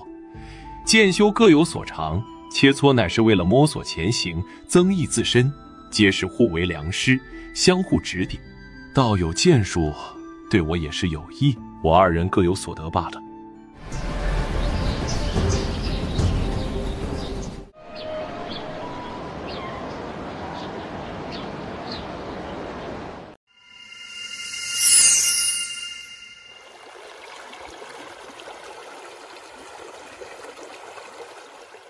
内门比斗大会上，也算是一鸣惊人了。然而，声名二字最是扰得道心，往后不可懈怠才是。横云世界中，剑修不少，得道之人却是不多。你能在炼气6层入得2境，实是不易。为师便引你为入室弟子，待筑基之后，可为亲传。承蒙师尊垂爱，弟子感激不尽。来，为师观你尚缺些术法，凭此令牌，可往万藏楼择选极品术法一门，自行前去吧。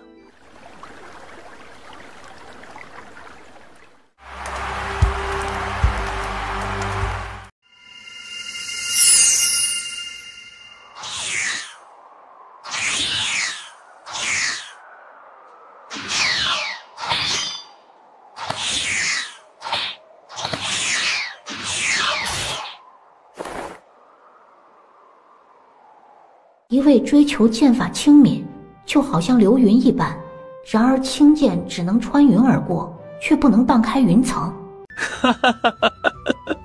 恭喜恭喜啊！不过往后较长时日内，我可能不能再上门与道友论剑了。可是有事在身。不错，近日常有弟子殒命于宗外，有可能是敌宗修士作乱。邱长老出关后，欲带领我等筑基弟子向宗门方圆100里巡查，故而不大有所空闲。道友若是无事，还是留在宗门之内为好。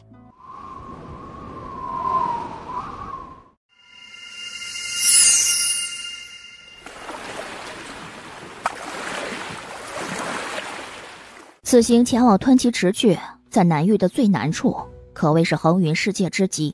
南域妹首至月宗、福修圣地荣青山、丹城门、风海楼，南域保有盛名的宗派尽皆齐聚，天才辈出，实是盛世啊！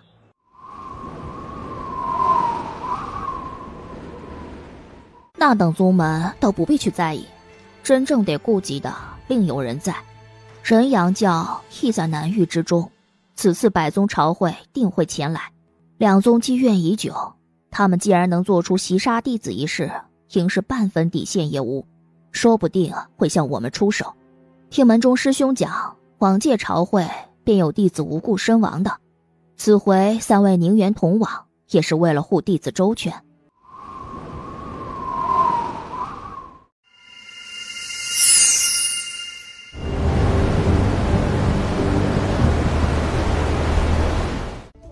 师叔，快看，前方那只大猪好生宏伟啊！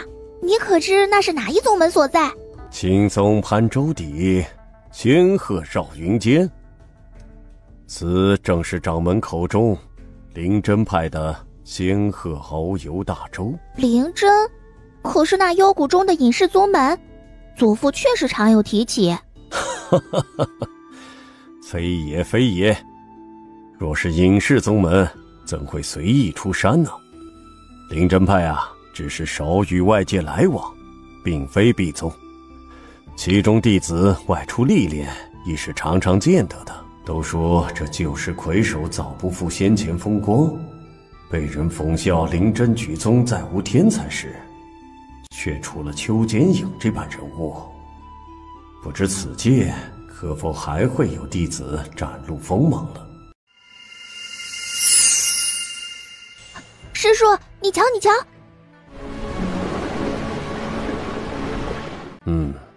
是昌元派，观其架势，应是论道来了。我观此届弟子们皆是天资出众，意气风发。宗门近年来屡有天才出现，已是不复先前颓势，渐有中兴之兆啊！待他们长成之后，我灵真也能再续旧时的辉煌了。直通，自吞七池一别，又是有10年了吧？哼，灵真久居幽谷之中，喜事连出，竟也不告知于外，害得我派不曾备下厚礼，空手而来了。石道友所下，乃是战帖，而非拜帖，可见并非为贺喜一事前来。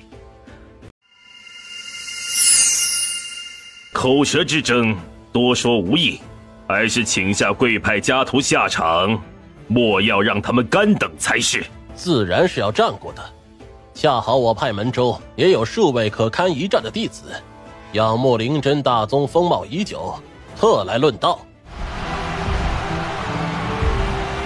灵真派郑晨清，昌元派孟远。不知贵派欲以何法论道，我等尽数奉陪便是。倒也简单，我派炼器弟子也有20人，与贵派相等，我们便设下5局擂台战，每局4人，败者下场，胜者守擂，最后在擂台之上者为何派弟子，就是何派胜出，5局3胜。道友觉得如何？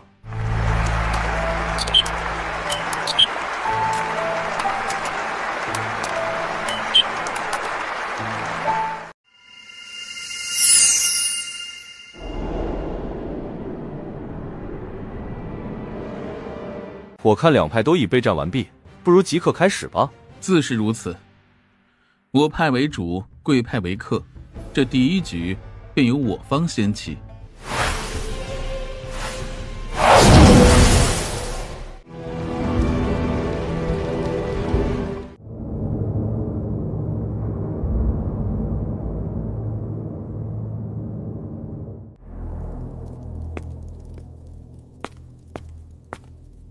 你上还是无妨，大不了我败了，再换你上去。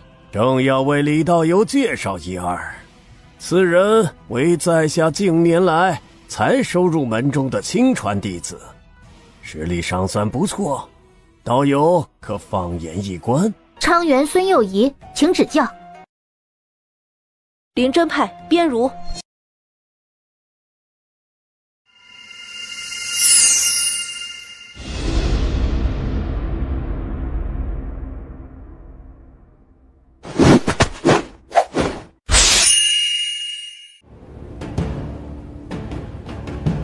爱徒顽劣，门下其他弟子也常受他搓磨，李道友切勿怪罪才是啊。出招凌厉，藏匿刀光于人身，此女应当入得此境有段时日了，炼气期入境属实不易，可谓是此中天才了。你是不知道啊，这昌元派刀道兴盛，门下练刀之人不少。那石通长老便是南域中赫赫有名的刀道修士，上届昌元有一弟子名为耿天琴，更是入得了第2境中。可惜啊，仍是败给了灵真派筑基首徒霍子寻手下。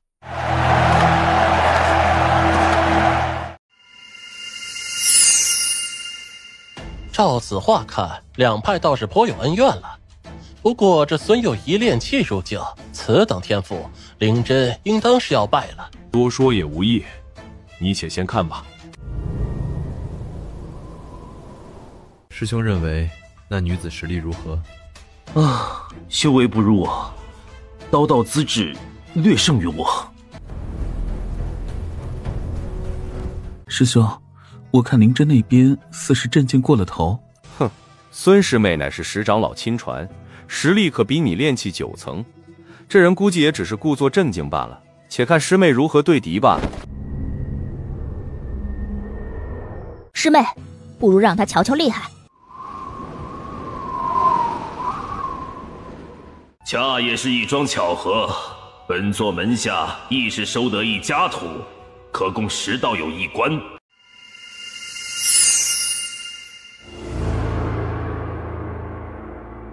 灵真派剑修赵纯，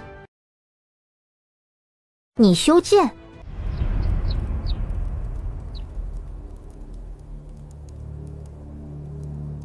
灵通怎么也出了位炼气期的道境弟子？昌元孙有仪。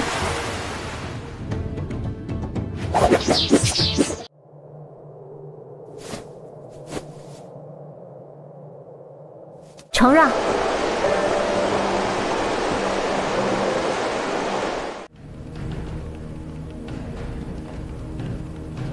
哈哈哈哈哈！宗门复兴有望啊！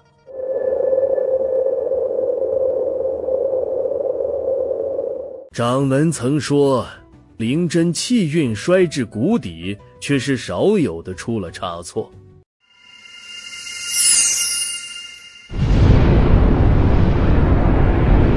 郑道友，昨日托你向我派孙师妹所递的消息，今日还是得去帮忙才是。并不是我不愿意相帮啊，而是贵派的孙道友不肯松口，百般相劝也是无用啊。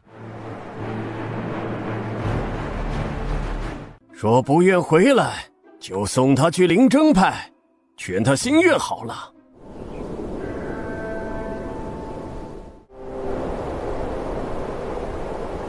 此人名为方度年，乃是近年来至月宗新晋的分玄，辈分在宗门分玄之内最低，因是此故才请他来。师妹瞧，那前边的便是至月宗、荣青山与风海楼，这三宗在南域中论宗门实力应该算是前三。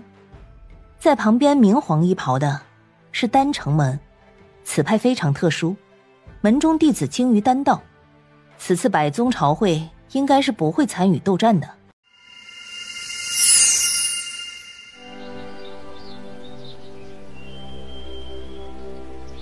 恒云世界中，东南西北四域各有魁首，执掌各自一域的灵机和运势。为了保证仙道的兴盛，这才设下盛会，分夺气运。宗门斗法也就是排位，决定分得气运的多少。来此盛会的人，筑基修士就有1000多，先有筑基期之战，后又会有凝元斗法，如此一来，盛会便会持续月余。除开各境界交手外，还有以宗门为单位的宗战。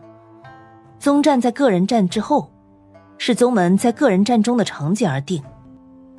灵真上界与昌元派宗战，便是因两派在个人战中成绩相仿，才被归到了一处。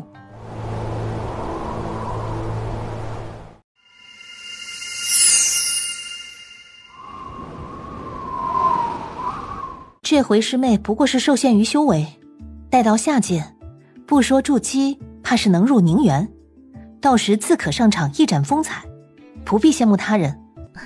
承师姐吉言。那宋于坤与薛云天灵根在身，其修行进度自然远胜旁人。不过真正让此二人为南域所倾倒的，还是旁人无所企及的悟性。任何招式术法，在这类天才眼中，都是化繁为简，直至大道。依我看啊，师妹在剑道上的悟性并不次于这二人。我游历在外这么久，至少在恒云世界中从未见过第二人。至少恒云世界？难道师姐还曾去过其他世界？想哪儿去了？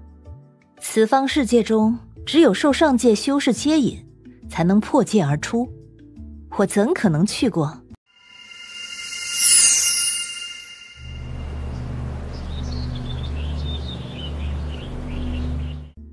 虽是不曾去过，多少也有听闻。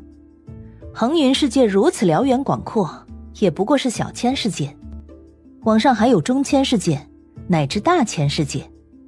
天地灵气尽数汇聚于此，所孕育出的天才自然非同小可。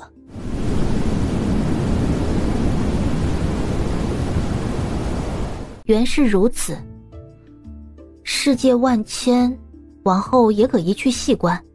照我所见，师姐在丹道上也是旁人所不能及的。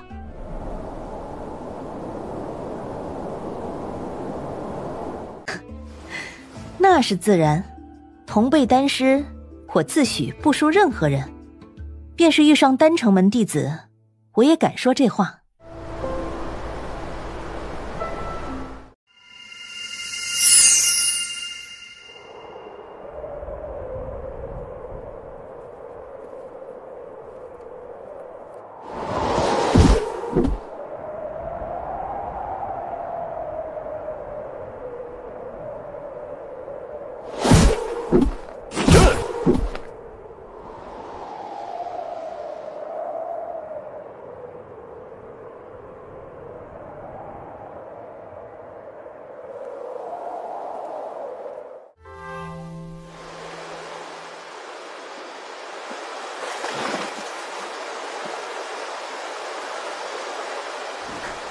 恭喜师姐。不必过早恭贺于我，待过得3重关后，再演也不迟。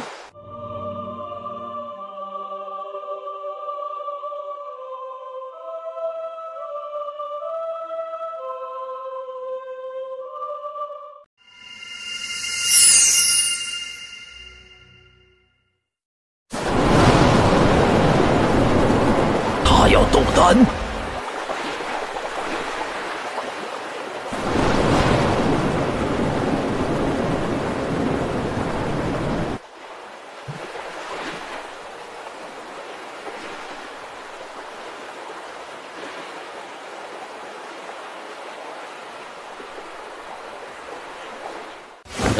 此乃黄阶2等运真丹，丹成中品。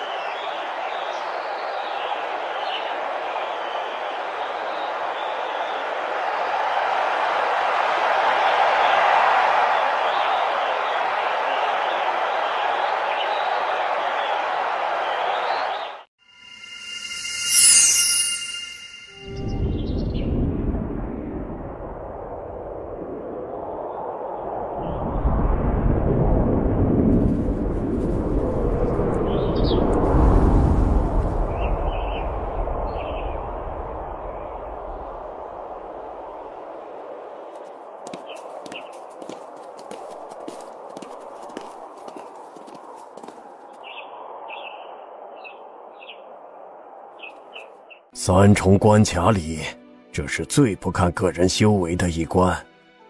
所谓红尘炼心，我等牵扯顾虑无大宗弟子那般复杂，倒是容易出头。你能拿下第一固然是好的，可切记不要因此骄慢，还是得刻苦修行才是。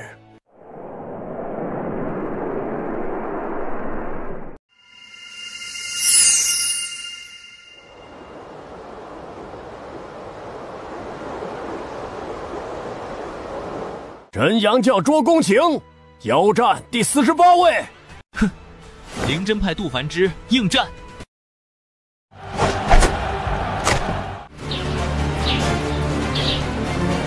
这是什么毒虫？公亲还是太过年轻啊！我杀了你！什么东西？事关2派之争，实是不能将你放过。妙华归明法境，不可能！此物在当年攻伐之时，早已被祖师轰碎。这是仿品吗？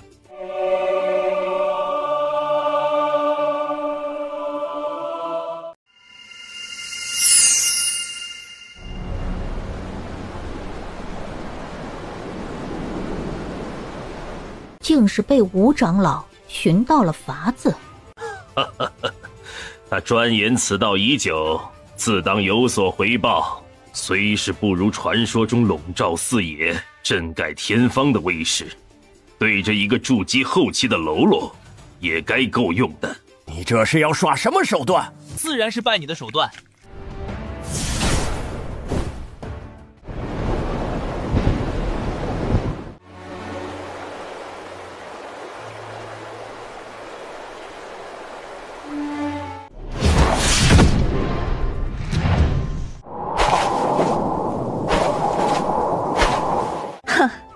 早听闻剑修最善制敌，如今亲自交手了，才知道差距，倒是了却心中念想了。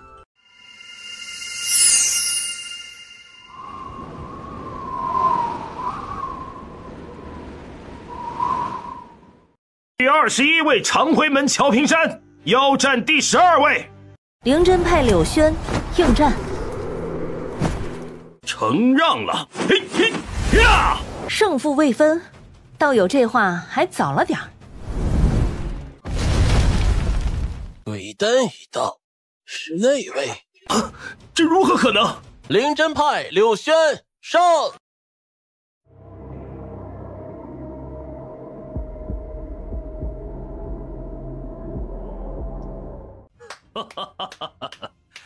尔等为我灵真夺下气运众多，回宗后，本座自要上报掌门，大大嘉奖于尔等。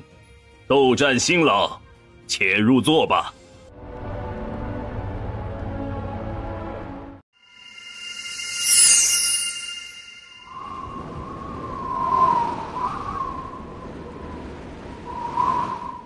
辛苦一番，待会儿也去逛逛坊市，轻松轻松。不是还有宁园站以及最后的宗战吗？宁园站持续10数日，才到宗战，这当中有的是时间给我们。哼，师妹莫不是还等着看宁园长老们的斗战？数百位宁园斗战，威势可将吞骑池道场夷为平地，须得渡入云霄之上，才能保全周遭。届时至月宗应会有数位分玄出手庇护，3大宗亦有太上长老出面代决胜负，此为百宗朝会盛会的巅峰，却不是我等能从旁一观的。况且宁园修士境界跃出我等不少，各种术法早已通得真意，即便是看了，心中也未必能神会。